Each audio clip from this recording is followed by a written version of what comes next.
கர்த்தர் வசனம் சூத்திரம். நேற்று என்ன பார்ப்போம்? சிறையிருப்பு. மேகத்தில் மேகம், அதாவது தூதர் அவனுடைய தரிசனத்தில் வந்து என்ன பார்க்கணும்னா சிறையிருப்பு. தரிசனம் தான் பார்த்துச்சு. தரிசனத்தில் வந்து சிறையிருப்பு. அந்த ஆலயத்தில் மகிமை எடுபட்டு போனாங்க. நிரம்பி இருந்த ஆலயம் எடுபட்டு இப்படி வந்து எடுபட்டு போச்சு. எதுக்காக எடுபட்டு போச்சு? தரிசனத்தில் வந்து சிங்காசன தரிசனம். ஃபஸ்ட்டு பார்த்தது வந்து சிங்காசன தரிசனம்.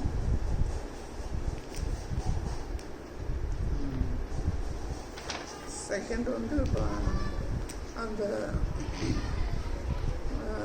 மகிமை வந்து தரிசனத்தில் மகிமை வந்து எப்படி இருந்துச்சு, எப்படி இதனால வந்து எடுபட்டு போயிடுச்சு.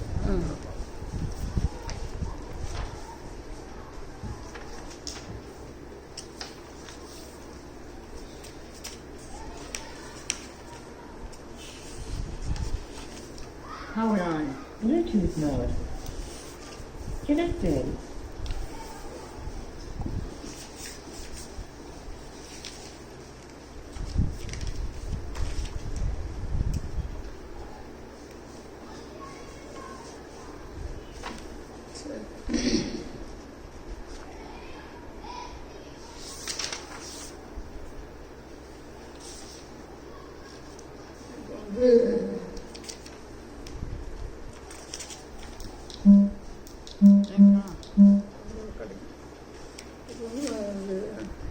எசேக்கியேல் வந்து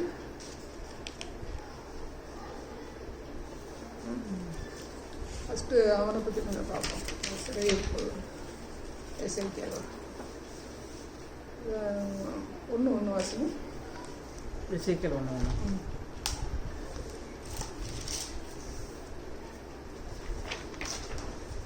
முப்பதாம் வருஷம் 4ஆம் மாதம் 5ஆம் தேதியிலே நான் கேபார் நதியண்டையிலே சிறைப்பட்டவர்கள் நடுவில் இருக்கும்போது இப்போ எசேக்கியேல் வந்து எப்படின்னா 30வது வருஷம் 4வது மாதம் 30வது வருஷம் 4வது மாதம் அப்படின்னா என்ன சொல்கிறாங்கன்னா,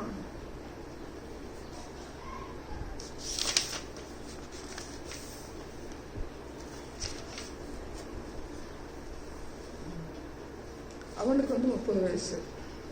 எசேக்கியேலுக்கு 30 வயசு. நம்ம மதத்தை அவங்களுக்கு வேற காலம் இருக்கும், இந்த காலம் இருக்கும். நமக்கு வந்து எப்படி சொல்கிறாங்கன்னா ஜூலை மாதம் 31ஆம் தேதி சொல்கிறாங்க. அவனுக்கு தரிசனத்தில் வந்து கர்த்தர் காமிச்சது ஜூலை மாதம் 31.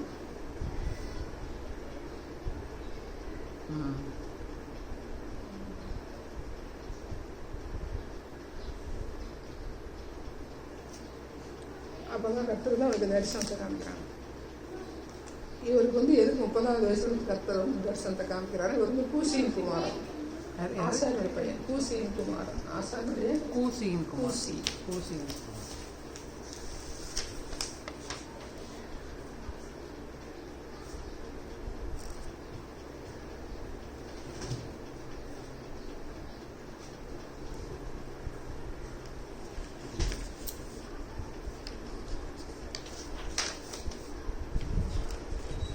இவருடைய ஒரு அழைச்சல் கர்த்தர் வந்து தரிசனத்தில் பயன்படுத்தினது கிமு 1093 சொல்லி சொல்கிறாங்க. கிமு 1093 தரிசனத்தில் கர்த்தர் வந்து அவங்க கூட பேசுகிற காலங்கள் வந்து வருஷம் வந்து 593 அப்படின்னு சொல்லி சொல்கிறாங்க தோராயமாக.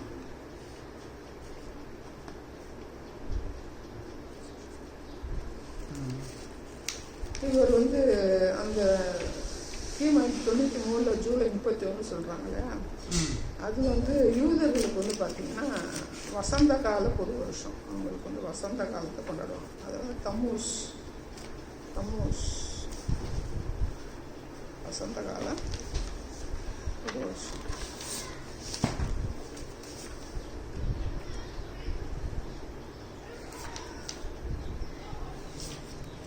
கர்த்தர் வந்து 30 வயசில் வந்து அவர் எதுக்கு பயன்படுத்தினார் அப்படின்னா, ஒரு சிறையிருப்புக்கு எங்கே போயிறாருன்னா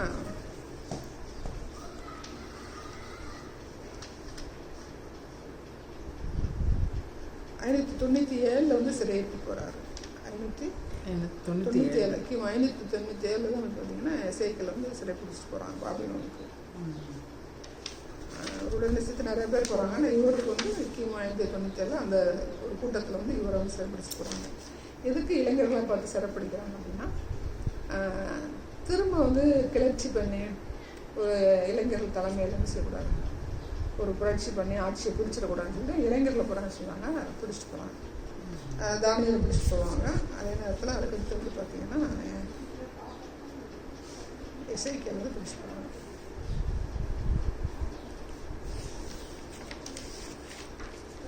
சிறை பிடிச்சிட்டு போன வருஷம் வந்து பார்த்தீங்கன்னா கர்த்தர் பேசுகிற வருஷம், அவர் அழைக்கிற வருஷம் வந்து பார்த்தீங்கன்னா 597. பட் வந்து அவர் அரெஸ்ட் பண்ணி பிடிச்சி போன வருஷம் வந்து பார்த்தீங்கன்னா 597.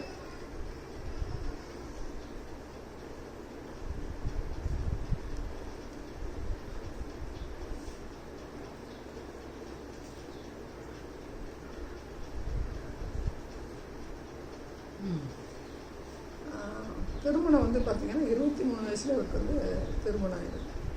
அது வந்து 600 கிமு 600.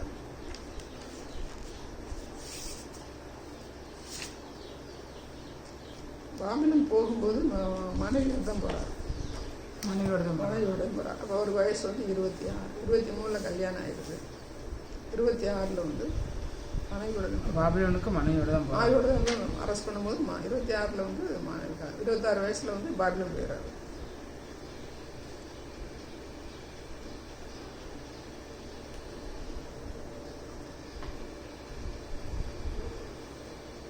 எசேக்கியேல் வந்து பார்த்தீங்கன்னா அவருடைய கடைசி தரிசனம் வந்து பார்த்தீங்கன்னா எசேக்கியேல் 29-17 வருஷம் சொன்னாங்க. 29-17.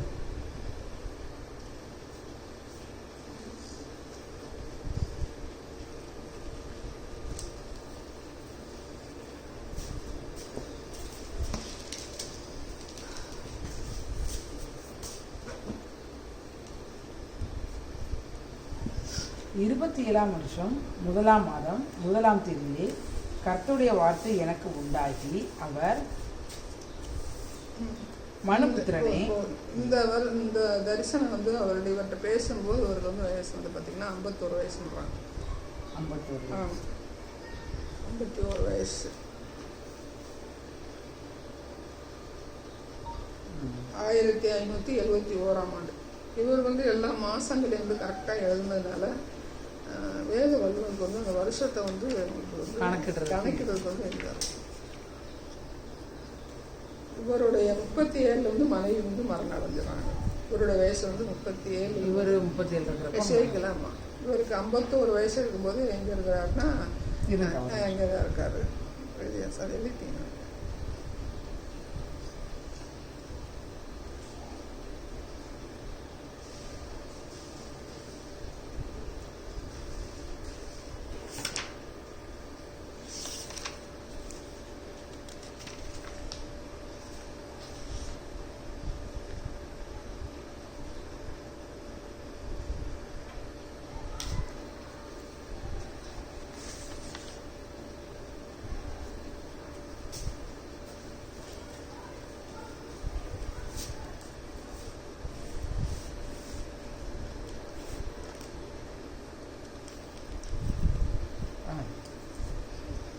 யோசியா அரசாட்சி காலத்தில் வந்து பார்த்தீங்கன்னா இவர் இங்கே தான் இருக்கார். இங்கே இருக்காருன்னா நம்ம எருசலேமில் இருக்கிறாரு. யோயாக்கீனை வந்து அரெஸ்ட் பண்ணும்போது அவர் எங்கே இருக்கிறாருன்னா அங்கே இருக்கிறாரு. எங்கே இருக்கிறாருன்னா பாபிலோனில் இருக்கார். அவர் பாபிலோன். ஆமாம், யோயாக்கீன் ராஜா வந்து அவங்க சிறைப்பிடிக்கிறாங்க இல்லையா. அப்போ வந்து பார்த்தீங்கன்னா எசேக்கியேல் வந்து எங்கே இருக்கிறாருன்னா பாபிலோனில் இருக்கிறார். 5 வருஷம் அவர் போய் சிறையிருப்புக்கு போய் 5 வருஷத்துக்கு பிறகு என்ன ஆகுதுன்னா யோயாக்கீன் ராஜாவே அரெஸ்ட் பண்ணி கொண்டு வராங்க. எசேக்கியேல் போய் அப்புறம் 5 வருஷம் கழிச்சு யோயாக்கீமை வந்து அரெஸ்ட் பண்ணிட்டு வர்றாங்க. ஆனால் யோசியா காலத்தில் வந்து இவர் அங்கே தான் இருக்கிறார்.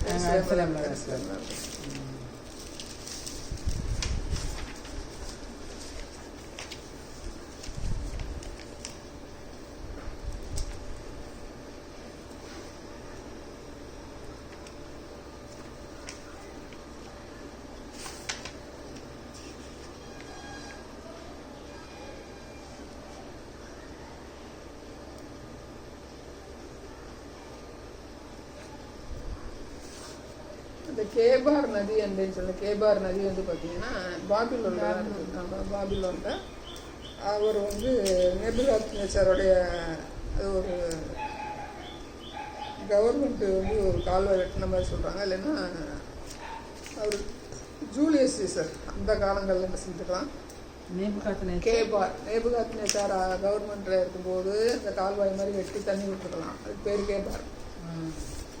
இல்லை ஜூலியஸ் சீசர் அலெக்சாண்டர் வந்து அதை பண்ணியிருக்கலாம் அப்படின்றது சொல்லுவாங்க.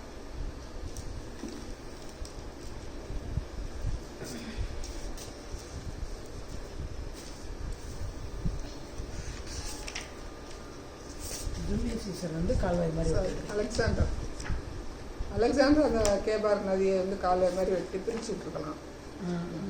பாபிலோனில் வந்து எந்த நதி இருக்குதுன்னு சொல்லிட்டீங்க. பாபிலோனில் வந்து ஐப்ராத்து, டைக்ரீஸ் அந்த நதி இருந்துச்சுல, அதில் ஒரு கால்வாயாக இருக்கலாம், பிரித்து விட்டுருப்பாங்க. அதை வந்து கேபார்ன்றாங்க. ஒன்று நேபுகாத்நேச்சார் கவர்மெண்ட் இருக்கும்போது அதை வெட்டி அதை பிரித்து கேபார் நதி. இன்னொன்று சொல்கிறாங்கன்னா அலெக்சாண்டர் அவர் இருக்கிற காலங்களில் என்ன சொல்கிறாங்க, அந்த நதி வந்து வெட்டிக்கலாம் அப்படின்னு சொல்லுவாங்க. கால்வாய் ஜூலியஸ் சீசர் மச்சம் அலெக்சாண்டர். எசேக்கியேலோட வந்து கர்த்தர் சொல்கிறாரு, நீங்கள் வந்து மரண மடத்தோட திருமணம் என்ன செய்யக்கூடாது, கல்யாணம் பண்ணக்கூடாது. ஆமாம், திருமணம் வந்து கல்யாணம் பண்ணக்கூடாது அப்படின்னு சொல்லுவாங்க. அவருக்கு 51 வயசு வரைக்கும் தான் அவளை கணக்கிட முடியுது. அது மூலம் கணக்கிட முடியல. அவர் திரும்பி வந்ததான் எங்கேயுமே செய்யலை. யூதா தேசத்துக்கு அவர் திரும்பவும் வந்தார் அப்படிங்கிற சரித்திரம் வரலாறு எதுவுமே இல்லை. வரல, அங்கேயே தான் இருக்கார்.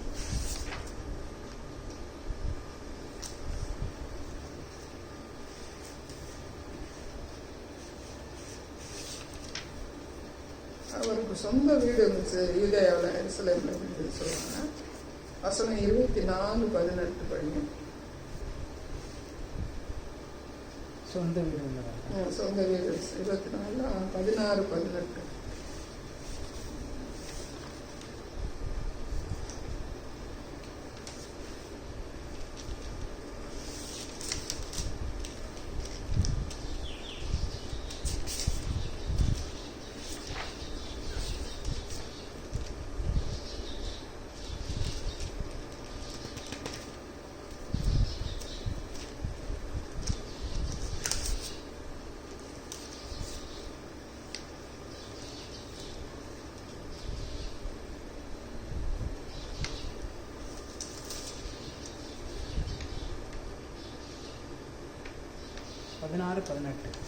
மனுபுத்திரனே, இதோ நான் உன் கண்களுக்கு விருப்பமானவனை ஒரே அடியினாலே உன்னை விட்டு எடுத்துக்கொள்வேன். ஆனாலும் நீ புலம்பாமலும் அழாமலும் கண்ணீர் விடாமலும் இருப்பாயாக.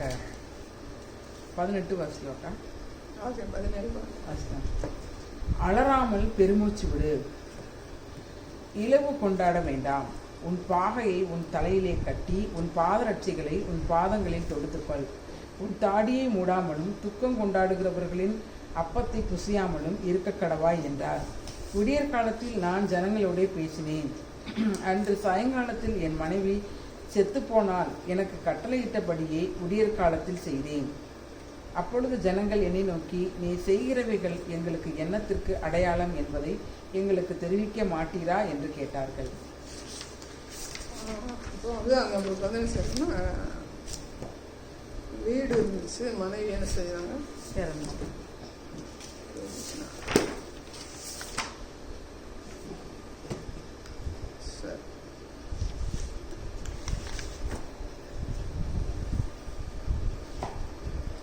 கிமு 597 வந்து ஒரு எருசலேம் வந்து டோட்டலாக வந்து தரமட்டமாக்கும்போது ஒரு புதையல் கண்டுபிடிச்சிருக்காங்கன்னு சொல்லி சொல்கிறாங்க. ஆனால் அது என்ன புதையல் அப்படிங்கிறது தெரியல.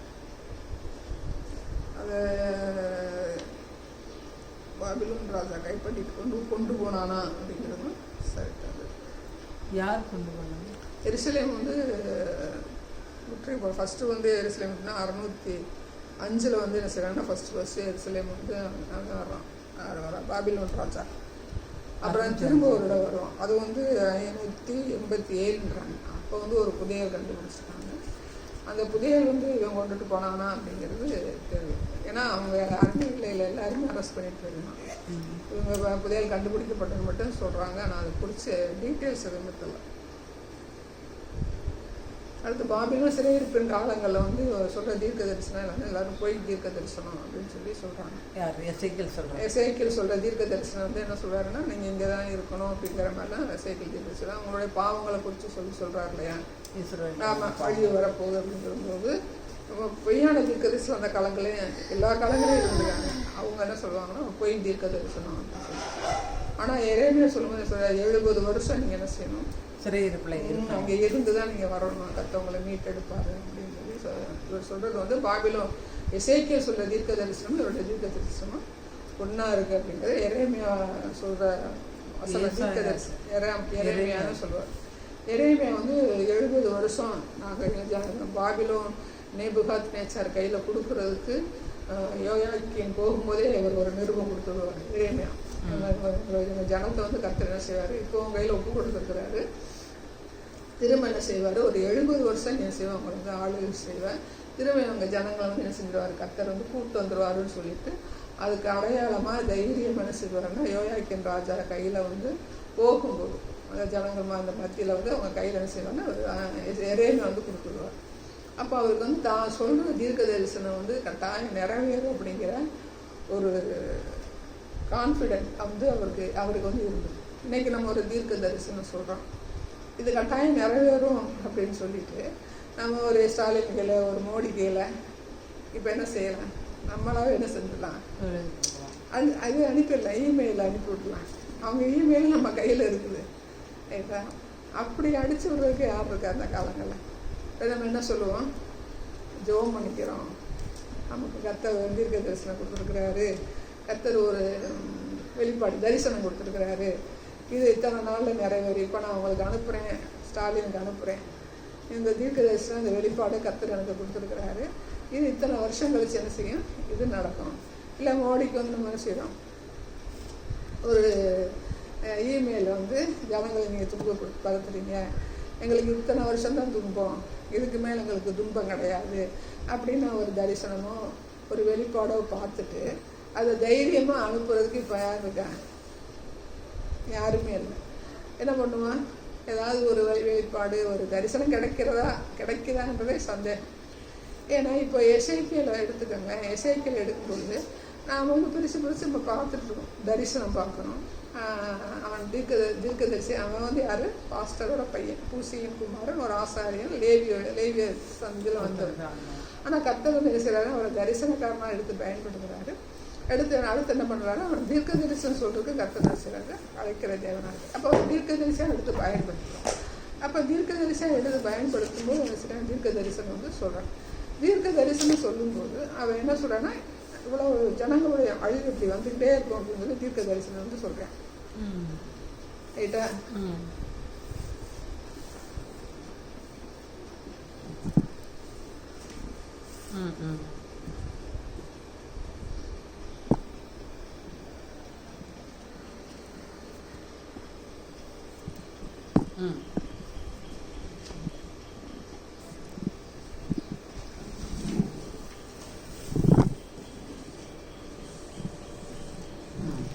தீர்க்க தரிசனம் வந்து சொல்கிறேன். இப்போ அவன் வந்து என்ன சொல்கிறது, பொய்யான தீர்க்கதரிசிகள் சொன்னாரன் இந்த காரியங்கள் என்ன செய்யும், நிறைவேறும் அப்படின்னு சொல்லி அவன் வந்து சொல்கிறான். இறைவன் என்ன சொல்லி கன்ஃபார்ம் பண்ணுறேன், அவங்க 70 வருஷத்தில் என்ன செய்வாங்க, திரும்ப வருவாங்க அப்படின்னு சொல்லி கன்ஃபார்ம் பண்ணுறேன். அந்த மாதிரி தரிசனமோ வெளிப்பாடோ இப்போ என்ன கிடையாது, இல்லை. ஏன் கிடையாது, தேவ சமூகத்தில் என்ன செய்கிறது, யாரும் இருக்கிறது கிடையாது. இப்போ எசேக்கியேலோட 48 அதிகாரங்கள் பார்த்தோம்னா டோட்டல் என்ன செய்யறாரு, அவர் கர்த்தத்திலேயே என்ன செய்யறாரு, தரிசனத்திலேயே இருக்கிற மாதிரி நம்மளுடைய அதை நம்ம ஆழ்ந்து படித்தோம்னா அவர் என்ன செய்யறாரு, ஆவிக்குள்ளே இருக்கிற மாதிரி தான் காரியங்கள்னா கடைசி அதிகாரம் வரைக்கும் என்ன செய்யறாரு, அந்த தரிசனம் கர்த்தர் வந்து எழுந்து கால் ஊன்றி நெல் அப்படிங்கிறாரு, நீங்கள் தீர்க்க தரிசனம் உரை அப்படின்னு சொல்லி சொல்கிறார். ஒரு தீர்க்க தரிசிக்கிட்ட வந்து ஒரு தீர்க்க தரிசன வார்த்தைகளை கொடுக்கும்போது என்ன ஆகும் பார்த்தீங்கன்னா, அவங்க வந்து அந்த ஆவிக்குள்ளான நிலைமையில தான் இருப்பாங்க. நார்மலாக அவங்க தீர்க்க தரிசனம் சொல்கிறோன்னு வச்சுங்களேன், நார்மல் வந்து அந்த தீர்க்கதரிசிக்கு வந்து அது உணர முடியாது. அந்த ஆவிக்குள்ளான நிலையில போகும்போது என்ன ஆகும்னா அந்த தீர்க்க தரிசன வார்த்தைகள் வந்து வெளிப்படும்.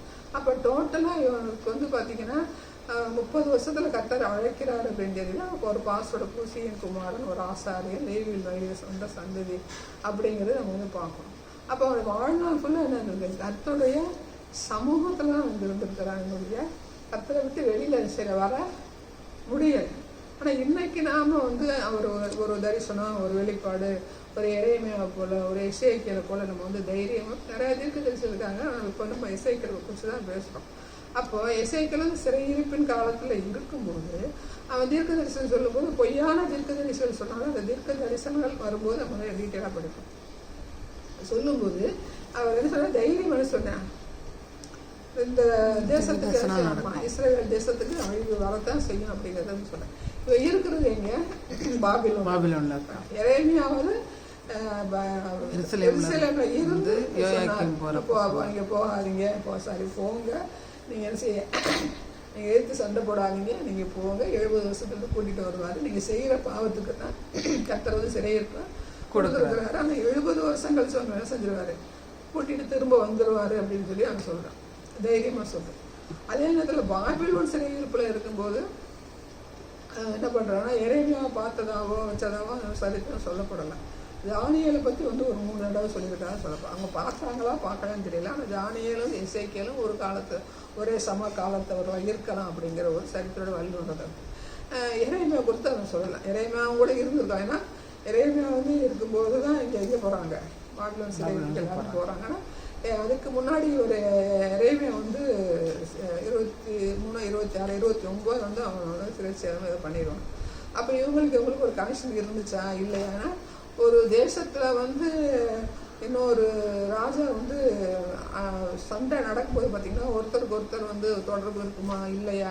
இப்போ நார்மலாக பார்க்குறோம். இப்போ நம்ம நாடை வந்து அரசு இது ஆங்கிலேயர்கள் வந்து கொடுமைப்படுத்தி ஆட்சியை பிடிக்கும்போது எங்கேயாவது ஒளிஞ்சிருந்து யாரையாவது ஒருத்தர் வந்து லிங்க் பண்ணி அப்படி தான் வந்து போராட்டம் நடத்தான். அப்போ அந்த காலங்களில் வந்து பார்த்தீங்கன்னா டோட்டலாக அவங்க என்ன செய்ய பாபிலோன் ராஜா வந்து டோட்டலாக அரெஸ்ட் பண்ணால் கரெக்டாக அவங்க கூட வேற இல்லை இருந்திருந்தாலும் சப்போர்ட் பண்ணியிருப்பார். டோட்டலாக வந்து அவரே அனுமதிக்கிறார். அப்படி இருக்கும்போது இவங்க எரேமியா பார்த்தாங்களா, தானியேலை பார்த்தாங்களா அப்படிங்கிற சரித்திரம் சொல்லப்படலை. ஆனால் எசேக்கியேல் வந்து பார்த்தீங்கன்னா 3 தடவை வந்து தானியேலை குறித்து பேசுகிறத வந்து நம்ம பார்க்குறோம்.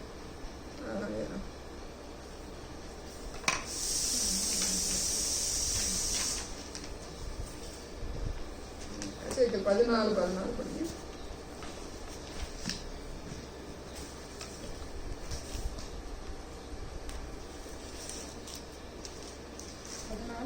14. அப்பொழுது நோவா, தானியேல், யோபு ஆகிய 3 புருஷரும் அது நடுவில் இருந்தாலும் அவர்கள் தங்கள் நீதியினால் தங்கள் ஆத்துமாக்களை மாத்திரம் தப்பிப்பார்கள். தானியேல், யோபு, நோவாவா? அப்போ யோபு நோவாங்கிற அவர் வந்து கேள்வி படிச்சிருக்கலாம். அவர் ஒரு யூதன் இல்லையா? தானியேலை குறித்து சொல்லியிருக்கிறாரு அப்படின்னா நமக்கு வந்து அவர் சம காலத்தவரா அப்படிங்கிறது வந்து தெரியல. 14:20 வருஷங்க. நோவாவும் தானியேலும் யோபுவும் அதன் நடுவில் இருந்தார்கள். 28:3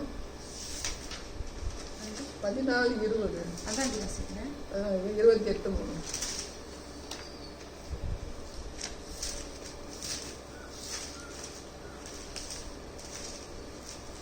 இதோ தானியேலை பார்க்கிலும் நீ ஞானவான், ரகசியமானதொன்றும் உனக்கு மறைபொருள் இல்லை. சரி, அது 3 தடவைனா அவருடைய புஸ்தகத்தில் வந்து தானியேலை குறித்து எழுதியிருக்கிறதா சொல்கிறாங்க. அதுக்குள்ளே டீப்பாக போனோம்னா அது வேற பிரசங்கம் இருக்குது. அந்த தானியேலை குறித்து வந்து பார்த்திங்கன்னா 3 தடவை என்ன செய்கிறாரு, கேள்விப்படுகிறாரு, சாரி எழுதியிருக்கிறாரு. அப்போ அவருக்கு சம காலத்தவரா, அவர் எப்படி என்ன அப்படிங்கிறது வந்து பின்னாடி பார்ப்போம். அதிலே ஒன்றாவது திரும்ப வசனம் 1:1 வாசிங்க. எசேக்கியேல் 1:1 வாசிங்க. 30ஆம் வருஷம் 4ஆம் மாசம் 5ஆம் தேதியிலே நான் கேபார் நதி அண்டையிலே சிறைப்பட்டவர்கள் நடுவில் இருக்கும்போது சம்பவித்தது என்னவென்றால் வானங்கள் திறக்கப்பட்டது. ஆமாம், வானம் திறக்கப்பட. இப்போ வானம் திறக்கப்பட அப்படிங்கும்போது எசேக்கியேல்கிட்ட வந்து வானம் திறக்கப்பட ஒன்று இருக்குது. ரைட்டா? அடுத்தது வேதத்தில் வந்து பார்த்தீங்கன்னா ஒரு 2 பேர் தான் சொல்லி 3 பேர் மொத்தம் இசைக்கில் சேர்த்தா. யாருன்னு சொல்லுங்க. வானம் திறக்கப்பட்டது. இது ஒரு இல்லை ஸ்டேவான்க்கா. ஸ்தேவான். ஒரு பவுல் வானம் திறக்கப்பட வானம் எடுத்துக்கொள்ள திறக்கப்பட ஜெபம் பண்ணும்போது அவங்க வானமே திறக்கப்பட்டுச்சான்.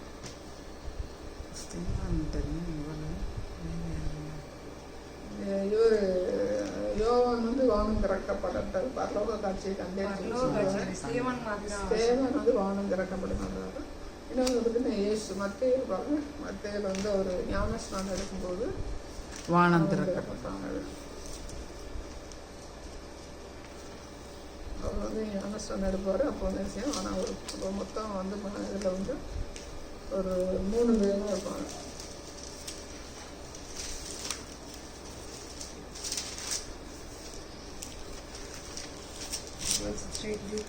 அடுத்தது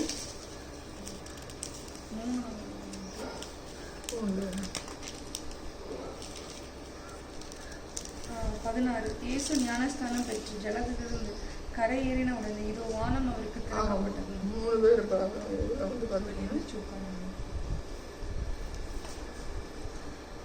3 நபர்களுக்கு வந்து பார்த்தீங்கன்னா வானம் வந்து என்ன செய்யாது திறக்கப்படும். அப்போ நம்முடைய ஜெபம் வந்து எப்படி இருக்கும்னா, ஆமாம், உடனே அவருக்கு வந்து தரிசனம் கண்ட உடனே வானம் திறக்கப்பட்டுச்சு. இல்லை, ஆணத்தின் மகத்துவங்களை வந்து வச்சிருக்கேன் அப்படின்னு சொல்கிறாரு. ஆணத்தின் மகத்துவங்களை நம்ம பார்க்க சொல்கிறார். ஆணத்தின் மகத்துவங்கள் நம்ம பார்க்க ஒரு ஆணத்தின் மகத்துவங்களை அவருக்கு வந்து சாட்சியாக இருக்குது. நம்ம நிறையா சாட்சிக்கு சொல்கிறோம். இயேசுக்கு இந்த உலகத்தை வந்து தெய்வம் படைச்சாரா படைக்கலை அப்படிங்கிறதுக்கு வானமே ஒரு சாட்சி. வானத்தின் மகத்துவங்களை நீங்கள் பார்த்து தெரிஞ்சுக்கோங்க அப்படின்னு சொல்லி சொல்கிறாரு. எல்லாருக்கும் ஆண்டவருக்குள்ளே இருக்கிறவங்களா இருக்கட்டும், ஆண்டவருக்குள்ளே இல்லாதவங்களா இருக்கட்டும், வானத்தை பார்க்கும்போது இந்த வானத்தின் மகத்துவங்கள் என்ன சொன்னவங்களுக்கு ஒரு மகிமை பிரதாபம். ஒரு அந்த ஜனாதிபதி ஒரு அரண்மனையோ, இல்லை மோடி இருக்கிற ஒரு பங்களாவோ போனால், ஆமாம், இல்லை நாமளே ஒரு புதுசாக கட்டின பங்களாவோ பார்த்தோம்னா ஒரு பிரமிப்பு இருக்கும். அதே மாதிரி வானத்தை பார்த்தா தேவனுடைய படைப்புங்கிற செஞ்செல்லாம் கண்டுபிடிச்சிடலாம்னு சொல்லி சொல்கிறாங்க. வானத்தை பார்த்து என்ன சொல்கிறாங்க, வயலில் நெல் விதைக்கிறாங்க இல்லையா, நெல் விதைக்கிறாங்க, மழை வருதான்னு சொல்லி பார்க்குறாங்க. அப்போ இதெல்லாம் இப்படி கரெக்டாக கத்தர் வந்து சரி ஒருத்தர் படைச்சி வச்சிருக்கிறன்ற ஒரு சிந்தனை யாருக்கு வரமாட்டேங்குது, மனுஷனுக்குள்ள விஷயமே வரமாட்டேங்குது. கீழ்காற்று அடித்தா என்ன சொல்லுவாங்க, கீழ்காற்று அடித்தாலும் என்னத்தை கொண்டுட்டு வரும்னு சொல்லி சொல்லுவாங்க. சமுத்திரத்தில் வந்து அந்த இதில் மீனவர்கள் வந்து மீன் பிடிக்க போனாங்கன்னா அந்த கீழ்காற்று வரும்போது கரையில் வந்து ஒதுங்கும் அப்படின்றது அவங்களுக்கு தெரியும். இப்போ மீனவர்கள் போனீங்கன்னா எல்லாமே டீட்டெயிலாக சொல்லிடுவாங்க, எந்த காற்று அடித்தா எப்போ வரும், எப்போ புயல் அடிக்கும் அப்படிங்கிற இதெல்லாம் வந்து படைச்சிருக்காங்க. இது யாரோ ஒருத்தர் வந்து செய்து வச்சுருக்கிறாங்க, இல்லை செய்கிறாங்க அப்படிங்கிறது தெரிகிறதுக்காக இதெல்லாம் இருக்குது. ஆனால் அதை குறித்து யார் செய்கிறது சிந்திக்கிறது கிடையாது. ஏன்னா அவன் சிந்தனைன்னு என்ன சொன்ன வீணரானவர்கள் அப்படின்னு சொன்னாங்க. சிந்தனைனால வீணரானவர்கள். அப்போ அவங்களுடைய சிந்தை வந்து வீணராகிறது எப்படி அப்படின்னு பார்த்தீங்கன்னா, இந்த பரலோகத்துக்கு அடுத்த விஷயங்கள். இப்போ இசைக்கேல் வந்து நம்ம இந்த இசைக்கேல ஒரு 30 வயசுல இருந்து ஒரு 51 வயசு வரைக்கும் பார்த்தோம். அவருடைய சரித்திரம் வந்து அவருடைய புஸ்தகத்திலேயே அவர் என்ன செஞ்சிருக்காரு, ஒவ்வொரு வருஷமும் மாதம் வந்து எழுதுறாங்க. அதாவது வல்லுநர் வந்து ஈஸியாக இருக்குது. அப்போ இந்த 51 வயசு வரைக்கும் அவர் வந்து எழுதுகிறாருன்னா 30 வயசுல ஸ்டார்ட் பண்ணியிருக்கிறாரு, 51 வயசு வரைக்கும் எழுதி வச்சிருக்கிறாரு. அவர் தான் எழுதியிருக்கிறான்னு சொல்கிறாங்க. பின்னாடி வந்து அவருடைய ஆதரவாளர்கள் சேர்த்துருக்கலாம் அப்படின்னு சொல்கிறாங்க சரித்திரத்தில். ஆனால் மேக்ஸிமம் வந்து பார்த்தீங்கன்னா இவர் எழுதுகிற மாதிரி நமக்கு தெரியும். அப்போ அவர் கண்ட விஷயங்கள் எல்லாத்தையும் அவர் வந்து எழுதி வச்சிருக்கிறார். அப்போ அவருடைய வாழ்க்கையெல்லாம் பார்த்தீங்கன்னா 30 வயசுலேருந்து 51 வயசு வரைக்கும் தேவனோடு கூட இருந்தார். தேவனோடு கூட இருந்தாலே ஃபுல் வந்து பார்த்தீங்கன்னா அவர் செய்கிறார், ஒரு ஆவிக்குள்ளான மனுஷன். யோவான் வந்து பத்மதீவில் வந்து இருக்கும்போது தரிசனத்துக்கு பார்த்தீங்கன்னா அவர் ஒரு ஆவிக்குள்ளான மனுஷன். அவர் வந்து 30 வயசுல இருந்து ஆண்டவர் கூட இருந்திருக்கிறார். அவருக்கு வந்து எப்படி சொல்றாங்க அப்படின்னா, ஒரு 30 வயசுலேருந்து அவங்க வந்து செம்ம பிரசங்கமே பண்ண முடியுமா, வெளியில் வந்து அது தேவனை குறித்து சொல்கிறோம், அவங்க பிதாவை குறித்து சொல்கிறாங்க. அப்படி போதிக்கும் போது என்ன செய்யணும், அவங்களுக்கு 30 வயசு ஆயிருக்கணும். அப்போ தான் போதிக்கணும். அதனால யோவான் வந்து ஒரு 30 வயசு இருக்கலாம். பேதுரு வந்து மாமின்னு சொன்னதுனால அவருக்கு வயசு கூடனவராக இருப்பார். அவர் வந்து கலிலேயர் அப்படிங்கிறதுனால அவர் இங்கே வந்திருப்பாரா, அந்த சட்டத்திற்கு உட்பட்டிருப்பாரா அப்படிங்கிறது தெரியல அப்படிங்கிறாங்க. ஏன்னா கலிலே உள்ளே அனுமதிக்க மாட்டாங்களே, அவங்களே சமாரியன்ஸ் தள்ளி வச்சிடலாம். அதனாலதான் பார்த்தீங்கன்னா இவர் நாசரேத்துக்கு வந்து ஏசப்பா வந்து அவங்க அப்பா யோசேப்பு வந்து கலிலே நாட்டில் வந்து குடியிருக்கிறார் நாசரேத்தில். ஆனால் அவர் ஒரு யூதன். ஏன் அவர் வந்து அங்கே வந்து இருக்கிறாருன்னா, இவங்க சிறையிருப்புலேருந்து வரும்போது இவங்க வந்து பார்த்திங்கன்னா அந்த எருசலேமுக்குள்ளே இருந்தால் நமக்கு என்ன செய்யுது, ரொம்ப பாடப்படுத்திடுவாங்க, சண்டை போடுவாங்க. நிறைய பேர் என்ன கலிலே தேசத்தில் நாட்டில் வந்து குடியிருக்கிறாங்க. அப்படி வந்து குடியிருந்தவர் தான் யோசேப், ஏசப்பாவுடைய அப்பா. ஏன் அவர் உள்ளே வரல அப்படின்னு பார்க்கும்போது அவருக்கு அது என்ன செஞ்சுருக்கேன், அந்த கலிலே நாசரத்துவம் அவருக்கு செட் ஆகிருக்கு. இங்கே வந்தால் ஏதாவது சொல்லுவாங்க வைப்பாங்க. அப்படி நிறைய பேர் வந்து எருசலேம் அங்கேருந்து குடியேறும்போதே பார்த்தீங்கன்னா எருசலேமில் குடியேறுக்கிறது விருப்பமில் வந்து இருப்பாங்க. மீதி எல்லாரும் பார்த்தீங்கன்னா மற்ற இடங்களில் போய் உங்களுக்கு எங்கே விருப்பமோ அங்கே இருங்கன்னு சொல்லும்போது மற்றவங்க அவங்களுக்கு ஏற்ற இடத்த வந்து தேர்ந்தெடுத்துப்பாங்க. அப்படி வந்து யோசேப்பு வந்து கலிலேயாவை தேர்ந்தெடுத்துருக்கணும். ரெண்டாவது ஏசப்பா வந்து நசரேயன் என்று அழைக்கப்படுவார். அப்படிங்கும்போது ஒரு திராட்சரசம் குடிக்கிறவராக இருப்பார், அந்த முடியெல்லாம் வெட்டாதவராக இருப்பார். சிம்சோனுக்கு ஒரு அடையாளம் கொடுக்குறாங்க இல்லையா, அது மாதிரி இவருக்கு கொடுத்துருப்பாரு. அவர் நசரேயன் ஒரு நசரேயன் என்று அழைக்கப்படுவார். அப்படி வேத வல்லுவர் வந்து சொல்கிறாங்க. அதனால சொல்வார் அவர் வந்து நாசரேயத்தில் இருந்தார் அப்படின்னு சொல்லி சொல்கிறாங்க. இப்போ இவர் வந்து பார்த்தீங்கன்னா 51 வயசு வரைக்கும் என்ன கர்த்தருக்குள்ள இருக்கிறார். கர்த்தருக்குள்ள இருக்கிறவரை கர்த்தருடைய ஆவிக்குள்ளான நிலைமையில இருக்கார். அப்போ ஆவிக்குள்ளான நிலைமையில இருக்கும்போது என்ன நடக்கும், வானம் வந்து திறக்கப்படக்கூடிய ஒரு அனுபவம் இருக்கும். தீர்க்க தரிசன வார்த்தைகள் என்ன இருக்கும், ஆவிக்குள்ளான ஒரு நிலைமை இருக்கிறவங்களுக்கு என்ன இருக்கும், தீர்க்க தரிசன வார்த்தைகள். அப்போ தேவனுடைய சமூகத்துல இருக்கிறவங்களுக்கு என்ன இருக்கும், தீர்க்க தரிசன வார்த்தையும் இந்த தரிசனங்களும். இப்போ பொய்யான தீர்க்க தரிசனம், உண்மையான தீர்க்க தரிசனம், பொய்யான தரிசனம், உண்மையான தரிசனம் அப்படின்னா நாம் என்ன செய்யணும், கர்த்தர் கொடுத்த தீர்க்க தரிசனங்களையும் தரிசனங்களையும் உரசி பார்க்க என்ன பண்ணணும்னா நாம் அதை வெளிப்படுத்தணும். வெளிப்படுத்துறது பார்த்தீங்களா, ஒரு ஸ்டாலினுக்கோ ஒரு மோடிக்கு என்ன செய்யணும், அந்த காரியங்களை வெளிப்படுத்தும் போது அது நமக்கு திட்டவட்டமாக என்ன செய்யும், நம்மளுக்கு தெரிய வரும். இப்போ ஐயோ நம்ம வந்து ஒரு தரிசனம் இருக்கோம், ஒரு தீர்க்க தரிசனம் வெளிப்படுத்திருக்காரு, ஒரு வெளிப்பாடு எனக்கு கிடச்சிருக்கு, இதை நம்ம அவங்கள்ட்ட சொன்னால் ஏற்றுக்குருவாங்களா ஏற்றுக்க மாட்டாங்களா, இது நடக்குமா நடக்காதா அப்படின்னு நம்ம நமக்குள்ளேயே வந்து நம்ம செய்யக்கூடாது, அழைச்சிருக்கக்கூடாது, உள்ளே வைக்கக்கூடாது. உள்ளே வைக்கும் போது என்ன செய்ய முடியாது, செயல்படாது. ஆண்டவர் வந்து ஒரு தரிசனத்தையோ ஒரு தீர்க்க தரிசன வார்த்தைகளையோ கொடுத்தாருன்னா நாம் என்ன நினைப்போம், இதை சொன்னால் என்ன செய்வாங்க, தப்பா நினைப்பாங்க. ஒன்று தீர்க்க தரிசனம் சொல்லும்போது. ஆனால் இப்போ நம்ம ஒரு தீர்க்க தரிசனம் சொல்கிறோம், ஒரு தரிசனம் சொல்கிறோம் அப்படின்னா அந்த உள்ளான மனுஷன் பலப்பட. இப்போ இவங்க சொல்கிற எல்லா தீர்க்க தரிசனம், இப்போ நீங்கள் சேர்க்கிறதுக்கா எதையுமே எடுத்துக்கலாம், தீர்க்க தரிசனம் எல்லாருமே எடுத்துக்கலாம். எங்கேயாவது அவங்க வந்து பார்த்தா நீ ஆசீர்வாதமாக இருப்பான்னு சொல்லி சொன்னாங்களாம். யோயா கிட்ட போய் என்ன சொல்லுவாரு, யோயா கிட்ட போய் இறைமை என்ன சொல்லுவாரு, அவர் கேட்குறாரு, நான் அவனுக்கு கேட்குறேன், என்னை குறித்து மறைக்காமல் சொல்லும்போது நான் சொன்னேன் அதை செஞ்சுருவீங்க, நீ திரும்ப என்னை கூட பழையபடிக்கு கவசத்தில் போட்டுருவீங்க அப்படின்னு சொல்லி சொல்லுவார். நீ பயப்படாமல் சொல்லு. அப்போ அவருக்கே ஒரு பயம் இருந்தது. ஆனால் திரும்ப நீ பயப்படாமல் சொல்லு, நான் ஒன்றும் சொல்ல மாட்டேன்னு சொல்லும்போது என்ன சொல்கிறாரு, நீங்கள் என்ன செஞ்சுருங்க, பாபிலோன் வச்ச சண்டைக்கு வருவார், நீங்கள் என்ன செஞ்சுரு அவர் சண்டை போடாங்க எதுக்காதீங்க, நீங்கள் போங்க, கர்த்தர் செஞ்சுவார், 70 வருஷம் கூட்டிகிட்டு வந்துடுவார். நம்மளுடைய பாவத்துக்கு தகுந்த தண்டனை இருக்கணும். எதுக்கும் போது நம்ம அழிக்கப்படுவோம், எல்லாருமே அழிக்கப்படுவோம், நிர்மூலமாக்கப்படுவோம், சூறையாடப்படுவோம். போயிட்டோம்னா இந்த அழிவு நமக்கு இருக்காது. ஆனால் கண்டிப்பாக 70 வருஷம் என்ன செய்யணும், திரும்ப நம்ம வந்துடுவோம். அங்கே போகும்போது பாபிலோன் ராஜாக்கிட்ட வந்து ஒரு சகாயத்தை கர்த்தர் எழுப்புகிற தேவனாக இருக்காரு. சிறையிருப்பின் காலத்தில் வந்து பாபிலோன் ராஜா வந்து என்ன பண்ணுவாங்க, அவங்க ஆளுகை செய்யும்போது இவங்க திரும்ப தலையெடுக்காமல் இருக்கிறது அவங்க ஸ்டெப் எடுக்கலை. இவங்க திரும்ப ஒரு கவர்மெண்ட் நம்மளை மாதிரி ஒரு ராஜா உருவாகக்கூடாதுன்னு ஸ்டெப் எடுக்கிறாங்களுக்கு அவங்களுடைய மத சம்பந்தமான காரியங்கள் என்ன செய்ய மாட்டாங்க, தலையிட மாட்டாங்க. அதனால தைரியமாக இங்கே என்ன செய்கிறாங்கன்னா சின்னகாக்கு வச்சு என்ன பண்ணுறாங்க, அவங்க வந்து பலி எடுக்கிறதுக்கு அவங்களுக்கு என்ன இல்லை, இது ரைட்ஸ் இல்லை. பட் ஆனால் அவங்க வந்து தேவனை தேடுகிறது, சின்னகாக்கு வச்சு அவங்க சாமியை கும்பிட்டுக்கோ அப்படின்னு சொல்கிறது, கர்த்தர் இங்கே சகாயம் பண்ணுகிற தேவனாக. அப்போ இதெல்லாம் அவனுக்கு தெரிஞ்சதுன்னு சொல்கிறேன், நீங்கள் என்ன செய்யறாங்க, எதுக்காதீங்க, போயிருங்க, ராஜாவும் சொல்ல போயிருங்க. ஆனால் நார்மலாக ஒரு நாட்டை அரசாளுகிற ஒரு ராஜா வந்து ஒருத்தர் சண்டைக்கு வரானா அவன் வந்து வீரம் மிக்கவன் அப்படின்னு என்ன செய்யணும், எதிர்த்து சண்டை போடணும். அதான் அவங்களுக்குரிய மரபு. ஆனால் தேவனுடைய வார்த்தை என்ன சொல்றது, நீ ராஜாவாக இருந்தால் என்ன செய்ய, சண்டை போடாத அவனுக்கு கைதியாக போ. அப்போ இவனுடைய தீர்க்க தரிசனத்தை அவன் நம்பினானா நம்பலையா அப்படிங்கிறது சொல்லப்படுறதுனால அது சரி நீ போன்னு சொல்லிட்டு திரும்ப என்ன செஞ்சா தப்பி ஓடுறான், சண்டை போடலாம். அந்த சரித்திரத்தை பார்த்தோம்னா மனைவி பிள்ளைகள் என்ன செஞ்சா குகைக்குள்ள இருந்து தப்பி ஓடும். இப்போ நமக்கு வந்து மதுரையிலிருந்து சோழவண்ணனுக்கு ஒரு குகை இருக்குது, குகை இருக்குது. நான் சின்ன பிள்ளைல பார்த்துருக்கேன். ராணி மங்கம்மாலேருந்து தெப்பக்குளத்துக்கு போகிறோம். அப்போ அந்த காலங்களில் வந்து டைரெக்டாக என்ன செஞ்சாங்க, இப்போ நம்ம ஃப்ளைட்டு காரில் வந்து போகிறாங்க, பறந்து போயிடுவாங்க, ஹெலிகாப்டரில் போகிறாங்க. ஜனங்கள் மத்தியில் போனால் ட்ராஜடி அங்கே வேடிக்கை பார்ப்பாங்க. அப்படிங்கிறதுக்காக என்ன செய்வாங்கன்னா முக்கியமான தலைவர் என்ன செய்வாங்க, தனி ஃப்ளைட்டில் போகிறாங்க, தனி ஹெலிகாப்டரில் போகிறாங்க, தனி விமானத்துலலாம் போகிறாங்க.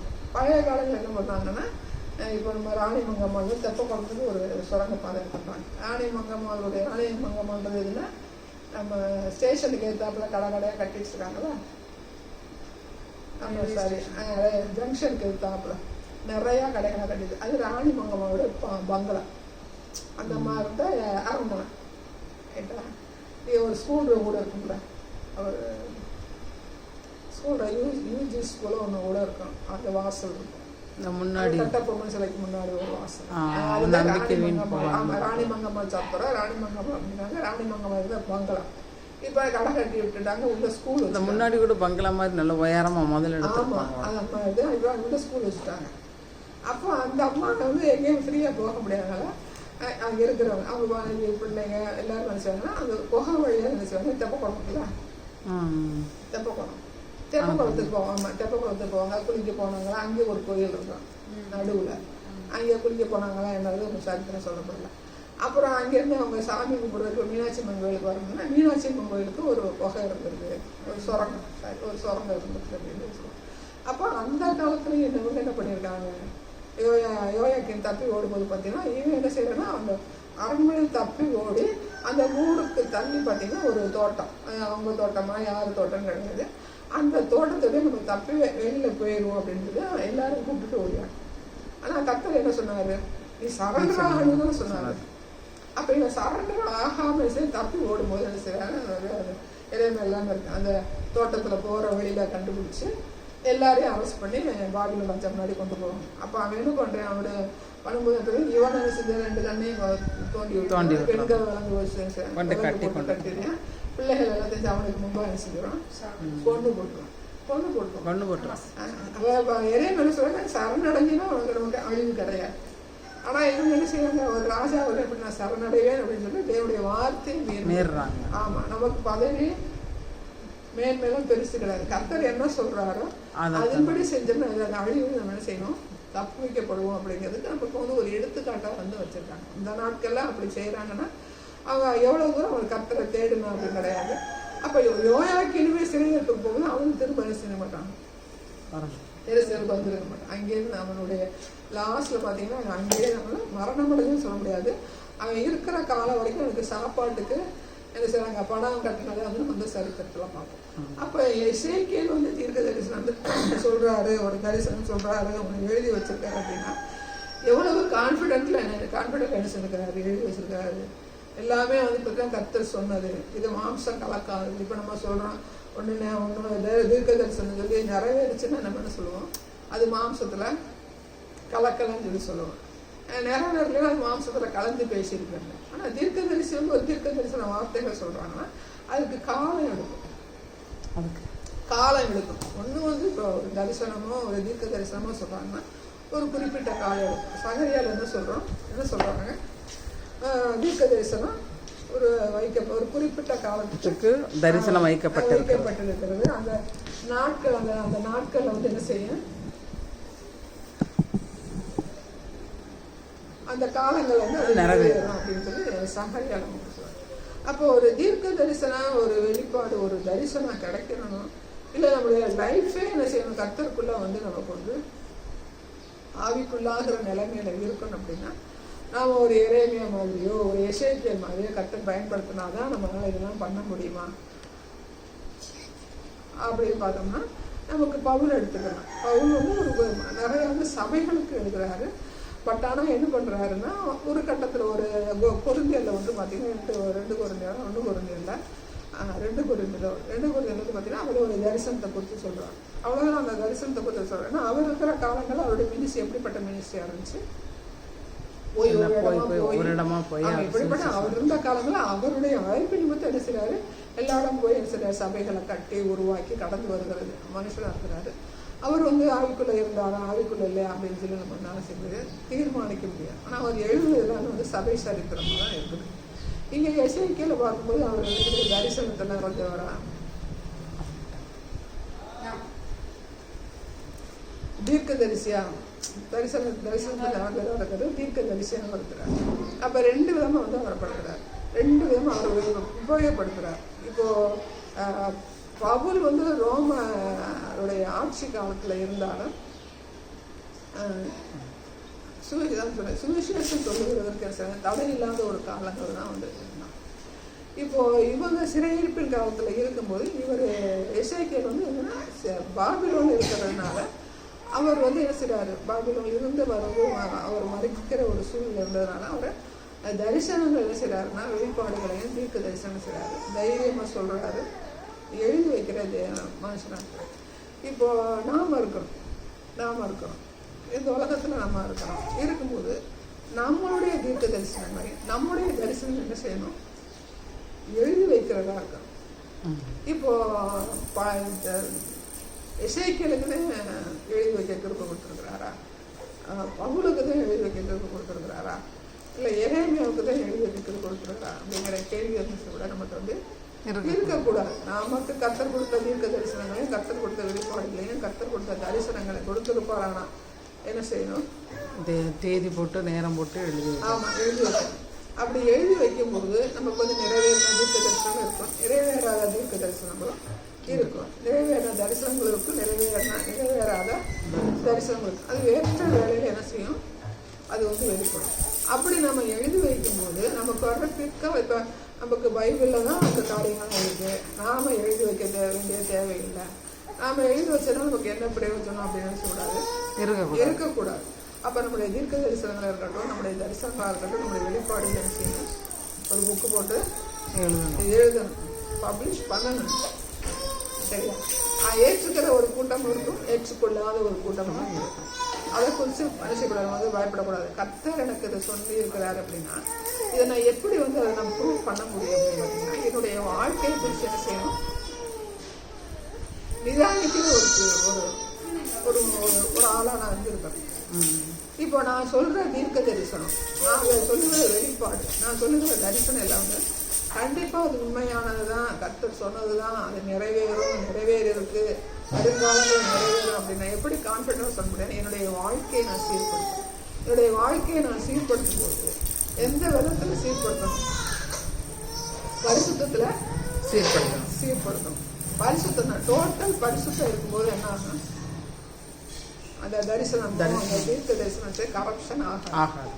அப்போ எரேமியாவோ எசேக்கியேலோ பவுலோ அவங்க சொல்லியிருக்காங்க, எழுதியிருக்காங்க அப்படின்னா அவங்களுடைய தீர்க்க தரிசனமோ அவங்களுடைய உபதேசமோ அவங்களுடைய நிருபமோ இவங்களுடைய புஸ்தகங்களும் அவங்க கரெக்டாக எழுதி வச்சிருக்காங்க. எரேமியாட்ட சொல்றாரு எழுதுன்னு சொல்றாரு, அவர் எழுதுறாரு. பட் ஆனால் எசேக்கியேல்னு சொன்ன மாதிரி இல்லை, எழுதுன்னு சொன்ன மாதிரி இல்லை, பவுல்கிட்ட எழுதுன்னு சொன்ன மாதிரி இல்லை. அப்போ அவங்க எழுதி வைக்கிறாங்க அப்படின்னா பின் சந்ததி என்ன செய்யணும், பயன்படுத்தணும். ஒன்று. ரெண்டாவது நம்மளுடைய தீர்க்க தரிசனம் நிறைவேறிருக்கான பின் சந்ததி என்ன செய்யணும், கண்டுபிடிக்க ஏதுவாங்க. இப்போ எசேக்கியேல் எழுதி வச்சுட்டு போயிட்டாரு, எரேமியா எழுதி வச்சுட்டு போயிட்டாரு. அவங்க 70 வருஷம் திரும்பி வரும்போது அவங்க இருந்தாங்களா அப்படிங்கிறது நமக்கு சொல்லப்படலாம். இப்போ இவர் 51 வயசு சொல்லி சொல்கிறாங்க வேத வல்லுநர். அப்போ அவர் 70 வயசு திரும்பி வரும்போது அவர் இங்கே இருந்தாரா அப்படிங்கிறது ஒரு கேள்விக்குரியா. எசேக்கியேல். ஆனால் அவர் என்ன செய்கிறாரு, தீர்க்க தரிசனம் தரிசிறாரு, ஒரு புஸ்தகம் எழுதி வைக்கிறாரு, தரிசனங்களை என்ன செய்கிறாரு, எழுதி வைக்கிறார். இப்போ 4 ஜீவன்கள் அப்படின்லாம் அவர் எழுதி வைக்கிறாரு. இந்த 4 ஜீவன்கள் அவர் தான் பார்த்தாரு. அதுக்குரிய விளக்கங்கள் நமக்கு என்ன சொல்லப்படலாம். ஆனால் ஜீவன்களை பார்த்தேன்றாரு, அக்கினி சாயலாத ஒரு மனித சாயலை பார்க்குறேன் அப்படிங்களா. அப்போ வேத வல்லுநர் என்ன சொல்கிறாங்கன்னா 4 ஜீவன்கள், 4 முகம் இருக்குது. 4 மனித முகம், 4 சிங்க முகம், 4 எருது முகம், 4 கழுகு முகம். இப்போது நம்மளுடைய நாணயத்தை நம்மளுடைய அசோக சக்கரம் அப்படின்னு பார்த்தீங்கன்னா அதில் சிங்க முகம் இருக்கும். ஆமாம், சிங்க முகம் இருக்கும். வேற என்ன முகம் இருக்கும் நமக்கு தெரியல, சிங்க முகம் இருக்கும். காளையை வந்து எப்படி பயன்படுத்துகிறாங்கன்னா எதுக்கு பயன்படுத்துவாங்க, சூதாட்டத்துக்கு பயன்படுத்துவாங்க. இந்த என்னமோ ஒரு சொல்லுவாங்க, ஏதோ ஒரு காரியம் சொல்லுவாங்க காளைக்கு. ஆமாம், காளைக்கு வந்து இல்ல காளை வந்து இந்த ஷேர் மார்க்கெட்டுக்கு, அதான் சொன்னேன், ஷேர் மார்க்கெட்டுக்கு தான் அந்த காளை யூஸ் பண்ணுவாங்க. ஆமாம், இது வந்து இந்த மிருகத்தின் ஆவின்னு சொல்லியிருக்காங்க. இன்னொன்று வந்து காலையும் போது ஏசப்பா வந்து வாலிப வயசு பலியிடுறது, லேவியர் ஆரம்பத்தில் என்ன செய்வாங்க, காளையை வந்து பலியிடுறாங்க. கழுகு முகம் அப்படின்னு பார்த்தீங்கன்னா, கழுகு வந்து என்னதுன்னா, கழுகு செட்டைகள் எடுத்து எலும்பு வார்த்தை கழுகுடைய பலம். ஆமாம், அதை வச்சு கொடுத்து ஒன்று வேத வல்லுன்னு சொல்லியிருப்பார். நாம் வந்து டோட்டலாக வந்து பார்த்திங்கன்னா அதெல்லாம் நம்ம நோண்டி கொடுக்க வேண்டியது கிடையாது. ஆனாலும் வேத வல்லுன்னு சொல்லும்போது அந்த வசனத்தோட லிங்காக இருக்கும்போது அவர் தன்னை வெளிப்படுத்துகிற தேவன். இப்போ 4 ஜீவன்கள் அப்படிங்கும்போது அது உயிருள்ள ஜீவன்கள். அப்போ அவங்களுக்கு எல்லாருமே கண்களாக ஆரம்பிச்சுன்னு சொல்லி வருது. எல்லாமே கண்களாக ஆரம்பிச்சுன்னா நாம தான் இங்கே இருக்கிறோம் அப்படின்னு சொல்லி சொல்கிறாங்க. இதெல்லாம் அவங்க சொல்லும்போது நம்ம சும்மா கேட்டுக்கலாம். பட் இதுதான் அப்படிங்கிறது நமக்கு. ஆனால் அந்த வசனத்தின்படி 4 முகம் இருக்குன்னா எல்லாமே மனுஷன் இல்லை. ஏசப்பா வந்து என்ன சார் மனித சாயலாக இருந்தார், மனுஷ சார்பு உலகத்தையும் எப்படி பார்ப்பாரு, அதுக்காக சில அந்த அந்த அந்த தரிசனம் அவருக்கு வந்து இருக்குது. அடுத்து வந்து பார்த்திங்கன்னா அவருக்கு அந்த கழுதை போல செட்டை எடுத்து ஒரு பலம் இருக்குது. அப்புறம் அவரும் பலமுடையவர், தேவனும் பலமுடையவர். சிங்கம் அப்படின்னு வச்சு பார்த்துக்கிட்டோம்னா நம்ம வந்து சிங்கக்குட்டிகள் தாழ் சேர்ந்தே பட்டினியாக இருக்குமா அப்படின்னு சொல்லி ஒரு வசனம் இருக்குது. அதே நேரத்தில் அவர் யூத பால சிங்கம், அவரை குறிச்சுன்னு சொல்லலாம், நம்மளை குறிச்சுன்னு சொல்லலாம். இப்போ இந்த எருது அப்படின்னு எடுத்துக்கிட்டேன்னா, எருது வந்து வீட்டு விலங்கு, வீட்டில் உள்ள மாடு அப்படி தான் இருக்கணும். எருதை வந்து காளையாக சொல்கிறாங்க. எருது வந்து பலியிடுறது அதெல்லாம் இல்லை, வீட்டு விலங்காக இருக்கும். அந்த எருது அப்படிங்கும்போது எழுதுகிற நம்மளுடைய மொழிபெயர்க்கும் போது அந்த காலகட்டத்துக்கு ஏதுவாக என்ன செய்கிறாங்கன்னா, அவங்களாம் ரசிக்கப்பட்டாங்களா ரசிக்கப்படலையா அப்படிங்கிறது தெரியாது. பட் ஆனால் படலை மேக்சிமம் வந்து பார்த்திங்கன்னா இவர் சீகம் பார்த்துருக்கார் இல்லையா, அவர் வந்து மொழிபெயர்க்கும் போது அவருக்கு பணத்தை கொடுத்துட்டா வந்து இந்த படிப்பு நிறையா படித்தவங்களை வச்சு தான் வந்து நம்ம வந்து மொழிபெயர்க்கிறாங்க. அப்போ அவங்க எடுத்து போடுகிற அந்த வார்த்தைகள் வந்து நமக்கு ஏற்ற மாதிரியான வார்த்தைகள் தான் பதிவு பண்ணப்பட்டிருக்கும். அதனால் சிலர் காளைன்னு சொல்கிறாங்க, அது பலியிடுறதுக்கு காளையாக இருக்கணும், எருதுனா வீட்டு விலங்குன்னு வச்சுக்கலாம். இந்த மாதிரி ஒரு குறிப்பிட்டதை வந்து இப்போ சொல்கிறாங்க. அது எந்த அளவுக்கு நமக்கு வந்து உண்மை அப்படின்றது அந்த வசனம் இருக்கு இல்லையா, அந்த வசனத்தை வச்சு கர்த்தர் தன்னை வெளிப்படுத்துகிற தேவன். அந்த தரிசனங்கள் என்ன செய்கிறாரு, தன்னை வெளிப்படுத்துகிற. இப்போ நம்ம பார்க்குறோம் அப்படின்னா ஆண்டவர் வந்து இப்போ சிலுவை இப்போ நம்ம பார்த்தோம்னா என்ன இருக்கும், அவர் சாயலை பார்த்தோம்னா அவரோட காயங்கள் உள்ள ஒரு சாயலை நம்ம பார்ப்போம். அது இசைக்கு தரிசனத்தை கொடுப்பாரா கொடுக்க மாட்டாரா அப்படிங்கிற நம்ம இன்னைக்கு அங்கே வந்து ஒரு தரிசனத்தில் பார்த்தாங்க. இன்னைக்கு வந்து 2000 வந்து பார்த்திங்கன்னா முதலாம் நூற்றாண்டில் இயேசு கிறிஸ்து வந்து பலியிட்டு அவர் வந்து சிலுவையில் மரணம் அடைஞ்சு அந்த சாயல் எல்லாருக்குமே என்ன செய்யுது தெரிஞ்சுன்னா ஒரு காயங்கள் உள்ள சாயல் நம்ம செய்வோம். சாயல்னால ஒரு நிழல் மாதிரி தான் தத்ரூபமாக அப்படின்னு பார்க்கும்போது மனுஷன் சரீரத்தில் வந்ததுன்னா தத்ரூபம் கூட விஷயம் கர்த்தர் தன்னை வெளிப்படுத்துகிற தேவன். இப்போ எசேக்கியேலுக்கு காமிச்ச மாதிரி சிங்காசன சாயம் போது பரலோகத்தில் எப்படி இருக்கிறாரு அப்படிங்கிற நமக்கு என்ன செய்யலாம், தரிசனங்களை வெளிப்படுத்தலாம். பரலோகத்தில் நான் வந்து பரலோக தரிசனங்களை பார்த்து நம்ம நிறைய பிள்ளைங்கள்லாம் சொல்லுவாங்க தரிசனம் பார்த்து. தரிசனம் தான் என்னென்னா சொப்பனம் அப்படிங்கும்போது கண்ணை மூடி நம்ம நித்திரையில் தூக்கத்தில் இருக்கிறத சொப்பனம். தரிசனம் அப்படின்னா நம்ம ஜெபம் பண்ணும்போது கர்த்தர் என்ன செய்வார், அது படங்களான்னு செய்வார். ஆமாம், படங்களாக இல்லை அப்படியே கூட தத்ரூபமாக கர்த்தர் வந்து காண்பிக்கிற தேவனாக இருக்கிறாரு. நீங்கள்லாம் செய்ய பார்த்தீங்க, ஏதேன் தோட்டத்துக்கெல்லாம் போனீங்கன்னு சொன்னீங்க. இந்த மாதிரி ஒருத்தர் வந்து பார்த்தீங்கன்னா எல்லாருக்கும் வெளிப்படுத்துகிற தேவனாக இருக்கிறாரு. நாம என்ன செய்யறதில்ல, தேவனுடைய சமூகத்தில் இருக்கிறது கிடையாது. இப்போ நீங்கள் ஒரு காலத்தில் இருந்தீங்க, ஏகப்பட்ட தரிசனங்கள் சொன்னீங்க, ஏகப்பட்ட தரிசனங்கள் ஏகப்பட்டது. இப்போ நீங்கள் பிஸி ஆகிட்டீங்க. பிஸியானதுதான் என்னாச்சு கடைசியில் கர்த்தர் வந்து உங்களுக்கு ஒரு சிறையிருப்பு அனுபவத்தில் வச்சுருந்தார். ஒரு 20 வருஷம் இருப்பீங்களா, 20 வருஷம் சிறையிருப்பின் அனுபவத்தில் ஏகப்பட்ட தரிசனங்கள் வந்து நீங்கள் கட்டளையிட்ட தேவனாக இருக்கிறார். ஆனால் அவங்கள வெளியில் கொண்டு வந்து நினைச்ச உங்களுடைய ஜெபம் டைம் அந்த அவரோடு கூட ஆராதிக்கிற நேரம் நினச்சி குறைவுபட்டதுனால என்ன செய்ய உங்களால் தரிசனங்களோ அந்த பழைய காரியங்களோ உங்களால் செய்ய கண்டுபிடிக்க முடியும். அப்போ யாருக்கு மேலே தவறு இருக்குது அப்படின்னா இறப்பின் வாசல் வச்சுட்டாங்க. ஆனால் நேரத்தை உங்களுக்கு குறைக்கல. நீங்கள் திறப்பின் வாசல் வச்சதுனால என்ன செய்வீங்க, வெளியில் உள்ள காரியங்களை நிறையா பார்க்குறீங்க. ஆண்டவருடைய காரியங்கள், தேவனுடைய காரியங்களை செஞ்சுட்டீங்க. அப்போ தேவன் மேலே நம்ம குறை சொல்ல முடியாது. சிறையிருப்பத்து இருக்கும்போது இப்போ எசேக்கியா சிறையிருப்பத்து அங்கே இருந்தார், சிறையிருப்புக்குள்ளே இருந்ததுனால தான் அவர் இவ்வளோ செய்தார் அப்படின்னு கிடையாது. நீங்கள் இவர் எடுத்துக்கலாம், பவுல் எடுத்துக்கலாம். பவுல் இருக்கும்போது சிறையிருப்பின் காலங்களில் என்ன செய்வாங்க, அவங்க அடிமையின் காலங்களில் இருக்காங்க. ஆனால் அவருடைய காரியத்தை என்ன செய்கிறாரு, அவர் செய்கிற மனுஷனாக தான் இருக்கிறாரு. இவர் இயேசு கிறிஸ்து வந்த நாட்கள் எனது சிறையிருப்பின் காலம் தான். அப்போ யார் இருந்தா, ரோமர்கள் ஆட்சி செஞ்சாங்க. அப்போ அவர் நிறைய இந்த உலகத்தில் வந்து மினிஸ்ட்ரி 3 வருஷத்துக்குள்ள மினிஸ்ட்ரி பண்ணனாலும் தேவனோடு உருவாடுகிற ஒரு மனிதனால நீங்கள் இந்த உலகத்தில் வந்து செயல்பட்டார். இதாக என்ன செய்கிறாரு, அவர் மேன்மைப்படுத்துகிற தேவனாக இருக்கிறாரு, ஜெபம் பண்ணுறாரு. அவங்களே கூப்பிட்டு என்ன சொல்கிறாரு, லாஸ்ட்டில் நீங்கள் ஜெபம் பண்ணுங்கப்பா அப்படின்னு சொல்லி சொல்கிறாரு. இவர் தனியாக போய் ஜெபம் பண்ணுறாரு. திரும்ப என்ன சொல்கிறார், நீங்கள் 1 மணி நேரம் ஜெபம் பண்ணக்கூடாதுன்னு சொல்லி கேட்குறாரு. அப்போ நாம் தேவனுடைய சமூகத்தில் இருக்கும்போது என்ன நடக்கும், தரிசனம் கிடைக்கும், தீர்க்க தரிசனம் கிடைக்கும். தேவனுடைய சமூகத்தில் இருந்து நம்முடைய பரிசுத்தம் தான் டோட்டல். நம்முடைய சுபாவங்களும் மாறணும். நம்ம தீர்க்க தரிசனம் சொல்கிறேன், நான் தரிசனம் சொன்னாலும் என்னுடைய சுபாவங்கள் மாறலைனாலும் இங்கே எனக்கு கரப்ஷன் ஆகிறதுக்கு வாய்ப்புகள் இருக்குது. தைரியமாக நம்முடைய தரிசனங்களையோ நம்முடைய தீர்க்க தரிசனங்களை என்ன செய்யலாம், வெளிப்படுத்தலாம். வெளிப்படுத்தும் போது அங்கே வந்து அதோடைய பிரச்சனைகளை மேற்கொள்வதற்கு நமக்கு என்ன இருக்கணும், பலம் இருக்கணும். கர்த்தருடைய பலம் கொடுப்பாரு. நமக்கு வந்து என்ன சொல்கிறது, சுற்றி இருக்கிற சூழ்நிலைகளுக்கு ஏற்ற மாதிரி நம்ம என்ன செய்யணும், அதை எதிர்கொள்ளக்கூடிய ஒரு பலம் வந்து நமக்கு இருக்கணும். இப்போ இவர் எசேக்கியேல் வந்து அவங்க வீட்டுக்காரம்மா வந்து வீட்டில் வச்சுட்டு ஒரு என்ன சொல்ற, ஏசப்பா தேவன் என்ன சொல்கிறாருன்னா, நீ அழகாத அதுமா வீட்டுக்குள்ள இருக்கட்டும் அப்படின்னு சொல்லி சொன்னார். அப்போ அதை வச்சு சொல்கிறாங்க, அவருக்கு சொந்த வீடு இருக்கிறாங்க அப்படின்னு சொல்லி சொல்கிறாங்க. இன்னைக்கு நாம் வந்து ஒரு வாடகை வீட்டில் இருந்துக்கிட்டு நம்ம வீட்டில் ஒரு மரணம் இருந்து ஏசப்பா நீ வந்து மரணத்தை வந்து வெளியில் சொல்லாத அப்படி நம்ம பயன்படுத்தினாலும் நம்மளால பேச முடியாது, சொல்ல முடியாது. அப்போ நம்மளுடைய சூழ்நிலை நமக்கு ஏற்ற மாதிரி இருக்கும். நமக்கு தரிசனத்தை சொல்லும் போதும், நம்ம தரிசனங்களை சொல்லும் போதும் நமக்கு ஏற்ற ஒரு சூழ்நிலை வந்து இருக்கணும். ஒரு தீர்க்க தரிசனம் சொல்கிறேன், இப்போது மோடி வந்து நாங்கள் வந்து இத்தனை வருஷம் தான் பண்ணி ஆட்சி செய்வேன், அதுக்கு பிறகு உன்னை கத்தை தூக்கிடுவார் அப்படின்னு நான் சொல்கிறேன்னு வச்சுக்கோங்களேன். இப்போ அவர் நான் எங்கே இருக்கேன் ஏது இருக்கேன்னு செய்வார், என்னை தேடி கண்டுபிடிப்பார். ஆமாம், கண்டுபிடிச்சி என்னை என்ன செய்வார், ஜெயிலுக்குள்ளே கொண்டு வந்து போட கத்தர் வந்து அனுமதிப்பார்.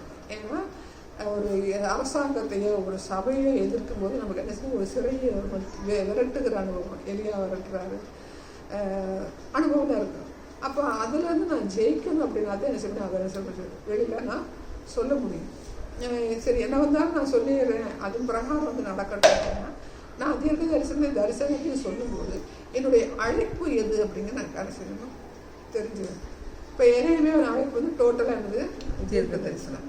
எசேக்கியேல் அழைப்பானது தரிசனமும் தீர்க்க தரிசனம். அவங்களுடைய வாழ்க்கை வந்து பாஸ்டாக இருக்கார், ஆசாரியனுடைய பையனாக இருக்கிறாரு. அவர் எங்கே பண்ண முடியல, சிறையிருப்பதற்காரங்க அவர் ஆலய பணி கட்டுமான பணிக்கிறார். ஆலயத்தில் பணி வேலை செய்யக்கூடிய சூழ்நிலை வந்து அவருக்கு உருவாக்கப்படணும். இறைமை தீர்க்கதரிசியை பயன்படுத்தும் போது அவர் எப்படி இருக்கிறாரு, சிறையிருப்பு தேசத்தில் இருக்கிற டோட்டலாக ஒரு தீர்க்கதரிசி தான். அப்போ அவரும் பார்த்து அவரே நிறையா தீர்க்கதரிசி வெளியில் சொல்ல மாட்டான்னு உள்ளே வச்சுருப்பார். இப்போ இசைக்கிற வச்சிருந்தாரோ வைக்கல அப்படிங்கிற அவங்க வந்து சொல்லப்படலாம். ஆனால் எரேமியா வந்து நிறையா காரியங்களை சொல்லாமலே அவர் வச்சிருக்கும் போது அந்த வசனங்களுக்கு வந்து அதுவே எனக்கு சேர்த்து எலும்பு அப்படியே தீர்ப்பு தெரியுது, அவங்க வார்த்தையை நான் வச்சு வெளியே சொல்ல முடியாத அளவுக்கு இருக்குது. அதே மாரி தான் அவர் சொல்கிறார். அப்போ பயன்படுத்தும் போது அந்த அரசாங்கத்தை அசைப்போமா, நாம் இருக்கிற தேசத்தை அசைப்போமா, என்னுடைய அழைப்பு எது, நான் அசைக்கணுமா, அதை குறித்து நான் இந்த தரிசனத்தை வந்து எனக்கு தீர்க்க தரிசனம் கொடுத்தாருன்னா இதை நான் சொல்லணுமா சொல்லக்கூடாதா, எல்லாமே அவருடைய கருத்துக்கள். அப்போ சொல்லும்போது நம்ம இந்த காலங்கள் நம்ம சொல்லும்போது யாரை குறித்து நம்ம சொல்லுவோம், ஒரு மெசேஜ் போட்டால் கூட என்ன ஆகிடும், அவங்கள குறித்து ஆதரவாக மெசேஜ் அப்படியே கொதறி எடுத்துருவாங்க. அப்போ இதையெல்லாம் பார்த்து நம்ம பயப்படுமா, கர்த்தர் வந்து சொல்லணும்னு சொன்னால் நம்ம என்ன செய்யணும் சொல்லிடணும். அப்போ நம்மளை எப்படி பயன்படுத்துறாரு அப்படிங்கிற அந்த டைம் வந்து மெசேஜ் கன்ஃபார்ம் பண்ணிக்கலாம் கர்த்தத்தை. இப்போ நம்ம அந்த காரியத்தை வந்து நம்ம சொல்லணும் அப்படின்னு சொல்லிட்டாருன்னா சொல்லிட்டா அவர் என்ன செஞ்சுவாருன்னு எப்படினாலும் தூக்கி அதை ஒரு பாதுகாப்பு கொடுத்து என்ன செஞ்சிருவாரு. இல்லை அதில் நம்ம அழித்து போனாலும் எனக்கு என்ன கிடையாது, ஒன்றும் பிரச்சனை கிடையாது. நேரம் என்ன செய்யணும், நம்ம வந்து பரலோகத்துக்கு போயிடும். அப்போ நம்ம முதல்ல வந்து தேவனுடைய சமூகத்தில் இருக்கணும். அப்படி இருக்கும்போது தான் கர்த்தர் செய்வார், தரிசனமும் தீர்க்க தரிசனம் கொடுப்பாரு. தரிசனமும் தீர்க்க தரிசனமும் நம்மளுக்கு வாழ்க்கையில் வந்து கர்த்தர் கொடுக்கும்போது அது உண்மையான 100% அது வந்து நான் உண்மையானது தான். நான் மாம்சீகத்தில் நான் சொல்லியிருக்க மாட்டேன் அப்படின்னு சொல்லி கரெக்டாக இருக்கிறதுக்கு என்னுடைய வாழ்க்கை எப்படி இருக்கணும், பரிசுத்தமாக இருக்கணும், என்னுடைய சுபாவங்கள் மாற்றப்பட்டிருக்கணும். நான் ஒரு கோபக்காரியாக இருந்து நான் தீர்க்க தரிசனம் சொன்னேன், தரிசனம் சொன்னாலும் அது வேல்யூ கிடையாது, அது நிறைவேற்றுவார் அப்படின்னு சொல்ல முடியாது. நான் என்னதான் பாவம் பண்ணாலும் எனக்கு வரம் கிடைச்சனால அந்த வரத்தை எடுக்க மாட்டார், அதனால நான் சொல்லலாம், அதை நான் வந்து சொல்லலாம் அப்படிங்கும்போது அப்படின்னா அது கரப்ஷனான தீர்க்க தரிசனம். ஏன்னா நான் பாவம் பண்ணிட்டு நான் தீர்க்க தரிசனம் வரத்தை எடுக்க மாட்டார், ஆனால் அது கரப்ஷன் ஆகக்கூடிய சூழல் வந்து அது இருக்கும். எனக்கு கொடுத்த தீர்க்க தரிசன வரத்தை எடுக்க மாட்டார், எனக்கு கொடுத்த அபிஷேகத்தை எடுக்க மாட்டார், ஆனால் அது கரப்ஷனான ஒரு அபிஷேகம். அதுக்கு வந்து சவுல் இருக்கேன், அவன் கோவப்படுறேன், எரிச்சல் படுறேன், சிங்காசனம் வேணும் அப்படின்னு சொல்லி சொல்லும்போது என்ன ஆகுது, அவன் வந்து கரப்ஷனான மனுஷன் போது அவனுடைய தீர்க்க தரிசனம் அதெல்லாம் உண்மையாக இருக்குது, தீர்க்க தரிசனம் வருவனும் அப்படின்னு சொல்லி சொல்கிறாங்க. என்ன தீர்க்க தரிசனம் சொன்னான்றது நமக்கு சொல்லப்படுது. ஆனால் ஒரு கரப்ஷனான மனுஷனாக இருக்கும்போது அந்த தீர்க்க தரிசனம் செய்யாது, நிறைவேறாது. ஒரு கரப்ஷனாக இருக்கும்போது என்ன செய்யாது, அவனுடைய தரிசனம் நிறைவேறாது. அடுத்து வந்து உங்கள் சுபாவங்கள் என்னக்கூடாது, ஃபஸ்ட்டு பரிசுத்தம், அடுத்தது சுபாவங்கள். சுபாவங்கள் நம்ம மாறணும். அதே நேரத்தில் உலகத்தின் மேலே பற்று இல்லாத ஒரு மனுஷனாக இருக்கும். விரியன் பாம்பு குட்டிகளேன்னு சொல்லி சொல்றாரு. யார் சொல்றா? யோவான் சொல்றாரு. அவர் அப்படி சொல்லும்போது எவ்வளவு தைரியமா சொல்லியிருப்பாரு. அப்ப எதை வச்சு அவர் தைரியமா சொல்றாருன்னா அவருடைய வாழ்க்கை. அவர் உலகத்தின் மேல் பற்றுல எங்க இருக்கிறாரு, காட்டுல போய் இருக்கிறாரு. காட்டுல உள்ள தேங்காயும் காட்டுக்கிளியா வெட்டுக்கிளியா வச்சு சாப்பிட்ற மனுஷனா இருக்கிறாரு. அவர் ட்ரெஸ்ஸே வந்து தோலை உடைய இருக்கிறார். அப்ப அவருக்கு உலகத்தின் மேல பற்று இல்லாத ஒரு மனுஷனா இருக்கிறார். அப்போ அப்படிப்பட்ட மனுஷங்க தான் சொல்ல முடியுமானா அப்படிப்பட்ட மனுஷன் தான் சொல்லணும். சொல்ல முடியுமான்னு கிடையாது, சொல்லணும். உன் மனசுல வந்து உனக்கு உலகத்தின் மேல பற்று இல்லையா, உனக்கு வந்து இந்த உலகத்துல வந்து நீ சாட்சியா இருக்கிறியா, சாட்சியா இருக்கும்போது ஒரு கூட்டம் சொல்லணும்னா அவங்க நல்லவங்கன்னு சொல்லுவோம், ஒரு கூட்டம் வந்து கெட்டவங்கன்னு சொல்லுவோம். ஆனா கெட்டவங்கன்னு சொல்லும் போது அது பொய்யான சாட்சியான்றது என்னுடைய வாழ்க்கையில வந்து நான் நிரூபிக்கணும். இப்போ இயேசு கிறிஸ்துவே எது சொன்னார், பொய்யான, அவர் நல்லா தான் இருந்தார், அவர் பொய்யான சாட்சியும் வந்து ஜனங்கள் சொன்னாங்க. அப்படிங்கும்போது அந்த பொய்யான சாட்சி எடுபடவில்லை. பிளாத்துக்கு முன்னாடி போகும்போது என்ன ஆகுது, இது பொய்யான சாட்சின்னு எடுபடவில்லை. இல்லை நான் வந்து ஏசப்பா வந்து அப்படி சொன்னாங்க, அதனால எனக்கு ஒரு பொருளாக ஒரு கூட்டம் வந்து எனக்கு எதிராக சாட்சி சொல்லுவாங்க அப்படின்னாங்க. எதிராக சாட்சி சொல்லுவாங்க, சாட்சி என்ன இருக்கக்கூடாது, எடுபடாத சாட்சியாக இருக்கும். அப்போ இவ்வளவு இருந்தால் தான் என்ன செய்வார் கர்த்தர் வந்து அங்கே ஒரு தீர்க்க தரிசனத்தையும் ஒரு தரிசனத்தையும் என்ன செய்வார், கட்டளை எடுக்கிற தேவனாக இருக்கும். தகுதி இல்லாத பாத்திரத்துக்கு என்ன செய்ய மாட்டார் கர்த்தர் வந்து தரிசனங்களையோ தீர்க்க தரிசனங்களையும் செய்ய மாட்டார், கட்டளை எடுக்கிற தேவன் இல்லை. அது அப்படி ஒரு தரிசனமும் நமக்கு ஒரு தீர்க்க தரிசனம் இருக்குன்னா அது பொய் தீர்க்க தரிசனம், பொய்யான தரிசனம். இன்னைக்கு உள்ள தீர்க்க தரிசனத்தை யாரும் இப்போ அவ்வளோ சொல்றது கிடையாது. தீர்க்க தரிசனம் சொல்றாங்க, பணத்தை குறித்து சொல்றாங்க, வியாதியை குறித்து சொல்றாங்க, பேரை சொல்லி கூப்பிடுறாங்க. இப்படியெல்லாம் சொல்றதுனால என்ன செய்யற, கர்த்தர் மகிமைப்படுகிற தேவன் அல்ல. தீர்க்க தரிசனம் சொல்றாங்க அப்படின்னா, இப்போ எசேக்கியேல் வந்து எங்க இருந்து தீர்க்க தரிசனம் சொல்றாரு, பாபிலோன் சிறையிருப்புல இருந்து தீர்க்க தரிசனம் சொல்றாரு. பாபிலோன் சிறையிருப்பு எதை குறித்து சொல்றாரு, ஒரு நாட்டை குறித்து சொல்றாரு. அப்போ ஒரு 30 வயசு வாலிபனுக்கு எப்படிப்பட்ட ஒரு கண்ணோட்டம் இருக்கு அப்படின்னு பார்த்தீங்கன்னா, ஒரு தேசம் வெளியே போகுது, அந்த தேசம் திரும்ப நிலைநிறுத்தப்படணும். அவங்க வந்து இஸ்ரவேல, அவர் யூதனா இருந்ததுனால இஸ்ரவேலை பிடிச்ச ஒரு தரிசனம் பார்த்து அந்த தரிசனத்தை வந்து சொல்றாரு, தீர்க்க தரிசனத்தை சொல்றாரு. அப்ப நாம் எப்படிப்பட்டவங்களா இருக்கணும்னு சொன்னா, இந்த இந்திய தேசத்தை குறித்து தரிசனம் பார்க்கிறதாகவும் இந்த இந்திய தேசத்தை குறித்து தீர்க்க தரிசனம் சொல்லுகிற ஒரு மனுஷனான உருவாக்கப்படணும். அவனுடைய கண்ணோட்டம் எப்படி இருந்துச்சுன்னா, அவனுடைய தேசத்தை குறித்து ஒரு கண்ணோட்டம் அவனுக்கு இருந்துச்சு எசேக்கியேல்.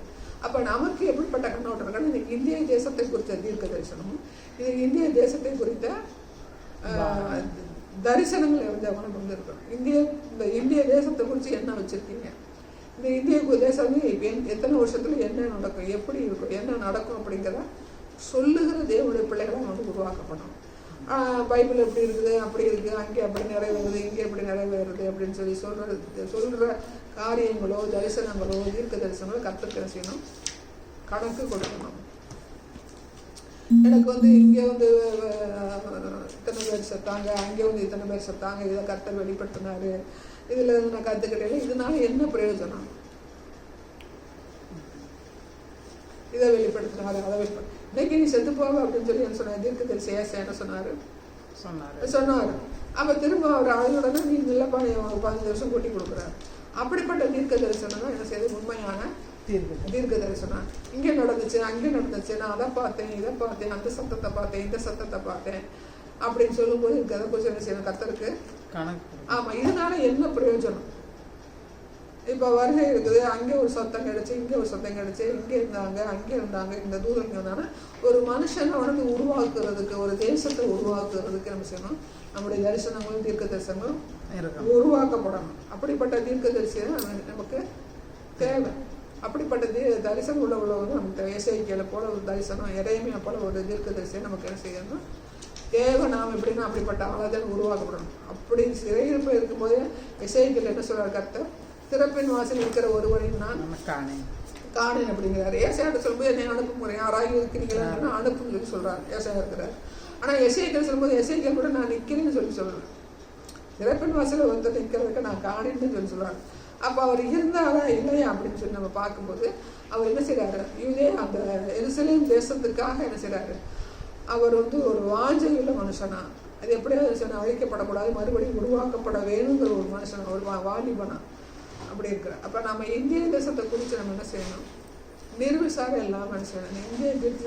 இந்த இந்திய தேசத்தை குறித்து தேவனுடைய தீர்க்க தரிசனம் என்ன? இந்த இந்திய தேசத்தை குறித்த வெளிப்பாடு என்ன? இது இத்தனை வருஷத்துக்கு என்ன செய்யணும்? இது இப்படி ஒரு விக்கிரக தேசமா இருக்குமா? என்னைக்கு இயேசு கிறிஸ்துவ தேசமா மாற்றப்படும்? இல்லை இது அழிக்கப்படுமா? இது சூறையாடப்படுமா?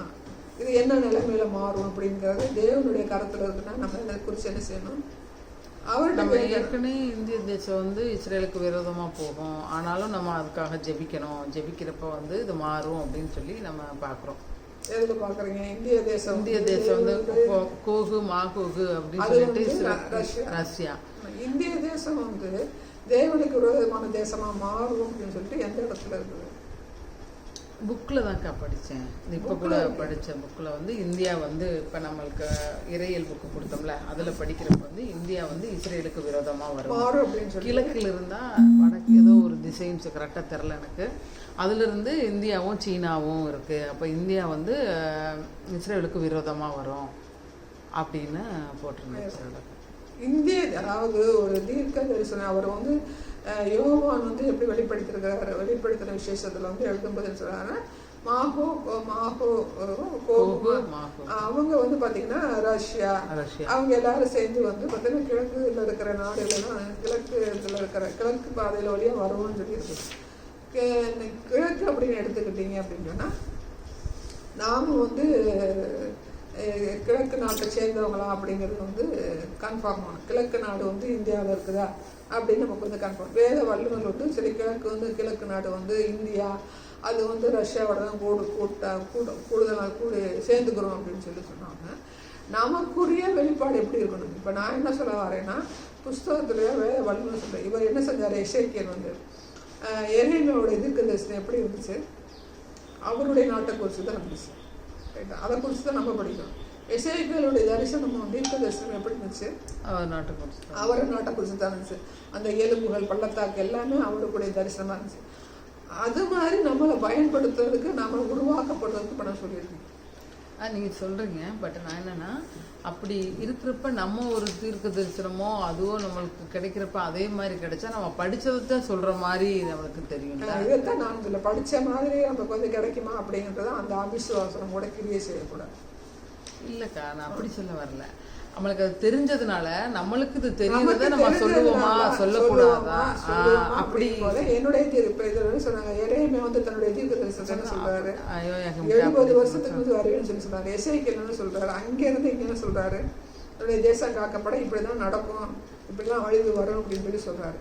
இப்போ இவங்க வந்து அந்த காலங்களில் வந்து மற்றவங்க படித்தாங்களா படிக்கலையா அப்படின்னு என்ன படித்தான்னு நம்ம தேவனுடைய சமூகத்தில் இருக்கும்போது இந்த கிழக்கில் இருக்கிற இந்தியா வந்து ரஷ்யாவோட தான் கூட்டு சேரும் அப்படின்னா இப்போ ஏசப்பாட்ட வந்து ஒரு தீர்க்க தரிசனமோ ஒரு தரிசனமோ வெளிப்படுத்துறாரு அப்படின்னா அவங்க காலங்களில் வந்து ஏசப்பாட்டை கேள்வி கேட்டாங்களா அப்படிங்கிறது நமக்கு சொல்லப்படாது. ஆனால் இன்னைக்கு எனக்கு ஒரு தீர்க்க தரிசனமோ ஒரு வெளிப்பாடோ கிடைச்சிருச்சு. கர்த்தர் கொடுத்துட்டாரு. இது வரைக்கும் யாருக்கு கொடுத்துருக்காங்கன்னு தெரியல. பட் ஆனால் அப்படி கொடுத்துட்டாருன்னா நான் என்ன செய்யலாம்? ஆண்டவரே யோவானுக்கு வந்து கிழக்கு அப்படின் போது என்னுடைய தேசம் என்ன இருக்குது, கிழக்குல இருக்குது. கிழக்கு நாடுல என்னுடைய நாடு ஒரு நாடா, இதை தீர்க்க தேசம் சொல்றீங்களே, இந்த இந்தியாவை குறித்து சொல்றீங்களா, உங்களுக்கு எதிரான வரும்னு சொல்லி நம்ம அப்படி கேட்டு பழகிட்டோம். சொல்ற வேதவர்கள் சொல்றது நம்ம வந்து கேட்டு பழகிட்டோம். அப்போ எனக்கு வந்து இதை கன்ஃபார்ம் பண்ணுங்க அப்படின்னா கர்த்தர் நம்மளோட இடைப்படுத்துகிற தேவன். ப்ரூவ் பண்ணுறது எங்கேருந்து பண்ணுவாருன்னா வேதத்திலிருந்து பண்ணுவார். என்னுடைய வெளிப்படுத்தல் புதுசாக இருக்குது, கிழக்கு நாடு எனக்கு இங்கே இருக்குன்னு சொல்லி இப்போ நமக்கு வந்து வேதம் கையில் கொடுத்துருவா. வேதத்தின் அடிப்படையில் தான் தேவன் என்ன செய்வார், பேசுவார். நமக்கு கன்ஃபார்ம் பண்ணுறது எதுன்னா வேதம் தான். கிழக்கு நாடு வேத வல்லுன்னு சொன்னாங்கன்னா இப்போ மாகோவோட கூட்டு சேருகிற நாடெல்லாம் கிழக்கு நாடு அப்படின்னு சொல்லி சொல்லும்போது கிழக்குல எந்தெந்த நாடு இருக்குது, நாம் வந்து கிழக்கு நாடு அப்படிங்கும்போது நமக்கு ரஷ்யாவுக்கு கிழக்கா, எதுக்கு கிழக்கு, நம்ம எங்கே இருக்கிறோம், நம்ம ரஷ்யாவுக்குள்ள இருக்கிறோம், கிழக்கு நாடை கூட்டு சேர்த்துக்கிறோம் அப்படின்னு சொல்லி சொன்னோம்னா இந்த கிழக்கு நாடு எது, இந்த கிழக்கு நாடுல நான் ஒரு நாடா அப்படின்னா வேதத்துல கர்த்தர் எங்கேயாவது ஒரு இடத்துல இருக்கிறாங்க வச்சிருப்பாங்க. தேடி பாருங்கள், தேடி வாசியுங்கள், ஜோடி ஜோடாய் காணப்படும் அப்படின்னு. அப்போ நாம தான் என்ன செய்யல, அவங்க சொல்றத வச்சு என்ன செஞ்சிடும், இந்திய தேசம் வந்து என்ன செஞ்சிடும். இப்போ நமக்கு வந்து அதுக்கு ஏற்ற மாதிரி யார் இருக்காங்க, மோடி வந்து ரஷ்யா கூட கூட்டு சேர்றாரு, இஸ்ரேலுக்கு எதிராக எதிர்த்து வரேன்னு சொல்லி சொன்னோம். ஆனால் இஸ்ரேலுக்கு தானே போறாரு, இஸ்ரேல் நாட்டுக்கு போய் என்ன செய்யறாரு, சில காரியங்களை செய்யத்தானே செய்யறாரு. அப்போ நமக்கு அவர் வந்து இப்போ கிறிஸ்தவருக்கு விரோதமாக வந்து அவங்க செயல்படுத்துறதுனால அப்போ இஸ்ரேலோட சேர்ந்து இருக்கிறாரு அப்படின்னு சொல்லி சொன்னோம். ஆனால் இஸ்ரேல் நாட்டுக்காக போறாரு. ஆனால் எதுக்காக போறாரு அப்படிங்கிறது நமக்கு தெரியாது இல்லையா.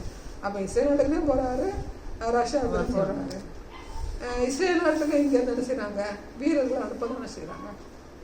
இப்போ தமிழர்கள் கூட இங்கே என்ன செய்யறாங்க இருக்கிறாங்க, தமிழர்கள் வேறு விதத்தில் பயன்படுத்துறாங்க, ஏதோ நமக்கு வந்து போடுறாங்க. பட் ஆனால் இஸ்ரேல் நாட்டுக்கு அவங்க என்ன செய்யறாங்க, போகத்தான் செய்யறாங்க. இஸ்ரேல் நாட்டுக்கு ஆயுதங்கள் வாங்க தானே செய்யறாங்க.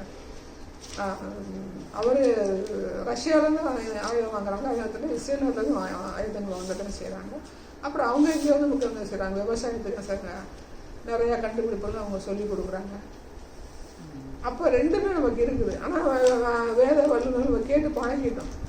கிழக்குல இருந்து வர்றதுனால இப்போ இவங்க கூட்டு சேர்றதுனால, இப்போ ஜனநாயக நாடாக இருந்தது, இப்போ இவங்கெல்லாம் நமக்கு கிறிஸ்தவங்களை துன்புறுத்துறதுனால நம்ம அதுக்கு நேராக போகிறோம் அப்படிங்கிற ஒரு முடிவுக்கு நம்ம வந்துடும். ஆனால் தேவனுடைய கரத்தில் நம்ம எப்படி பயன்படுத்தணும், ஒரு எசேக்கியலை போல ஒரு இறைவனை போல பயன்படுத்தணும் அப்படிங்கிற அதுக்குள்ளே வந்தோம்னா, எசேக்கியல் எப்படி சிறையிருப்பில் இருக்கும்போது தன்னுடைய தேசத்தை குறித்து அவனுக்கு ஒரு வைராக்கியம், நம்ம ஜனங்கள் வந்து திரும்ப வாங்கி போகணும், சிறையிருப்பிட்டு போகணும், சிறையிருப்பில் தன்னுடைய தேசத்துக்கு போகணும், தன்னுடைய தேசம் செய்யணும், உருவாக்கப்படணும் அப்படிங்கிற ஒரு வாஞ்சி இருந்தாலும் நமக்கு என்ன செய்யணும், வாஞ்சி இருக்கணும். சரி அப்படி சொல்லிட்டாங்க, அதனால நம்ம என்ன பண்ணலாம், நம்ம நாடு என்ன செய்யுது, ஒரு நாள் தேவனுக்கு விரோதமாக தான் இருக்கும் அப்படிங்கிற முடிவுக்கு நம்ம வரக்கூடாது. அப்போ இந்த இந்திய தேசத்தை குறித்து என்ன வச்சுருக்கீங்க ஆண்டவரே, இந்திய தேசத்துக்கு தரிசனம் என்ன வச்சுருக்கீங்க, இந்திய தேசத்தை குறித்து தீர்க்க தரிசனம் என்ன வச்சுருக்கீங்க. அப்போ யோனா வந்து செய்கிறாரு, நினைவு அழிச்சிருவேன் அப்படின்னு சொல்லி சொல்கிறாரு. ஆனால் மனம் திரும்புறதுக்கு டைமிங் கொடுக்குறாரு. ஆனால் திரும்ப என்ன செய்கிறாரு, யோனா வந்து அழிக்கிறார். இப்போ எல்லாமே கன்ஃபார்ம் இருக்குது, வேதத்தில் இருக்குது. அப்போ எனக்கு வந்து இப்போ இந்திய தேசம் இந்த நிலைமையில் இருக்காண்டவரே, இது வச்சிக்கப்படுமா, இது ஒரு கிறிஸ்தவ நாடாக வருமா, எதுக்கு ரஷ்யாவோட கூட்டு சேரணும், நான் செத்தாலும் சாகிறேன்னு சொல்லிட்டு எங்களுடைய தேசம் ஆமாம் தேசத்துக்கு உருவாக்கப்படணும். அப்படி கர்த்தர் காரியங்கள் கொடுக்கும்போது நான் வெளிப்படையாக என்ன செய்யணும், இந்த காரியங்கள் நம்ம புஸ்தகத்தை எழுதியோ மற்றவங்களுக்கு வெளிப்படுத்துகிற பிள்ளைகளாக இருக்கணும். அப்போ வெளிப்படுத்துகிற பிள்ளைகளை நம்ம தைரியமாக செயல்படணும் அப்படின்னா தேவனுடைய சமூகத்தில் இருந்தால் மட்டுமே இந்த காரியங்களை நம்ம செய்ய முடியும், செயல்படுத்த முடியும்.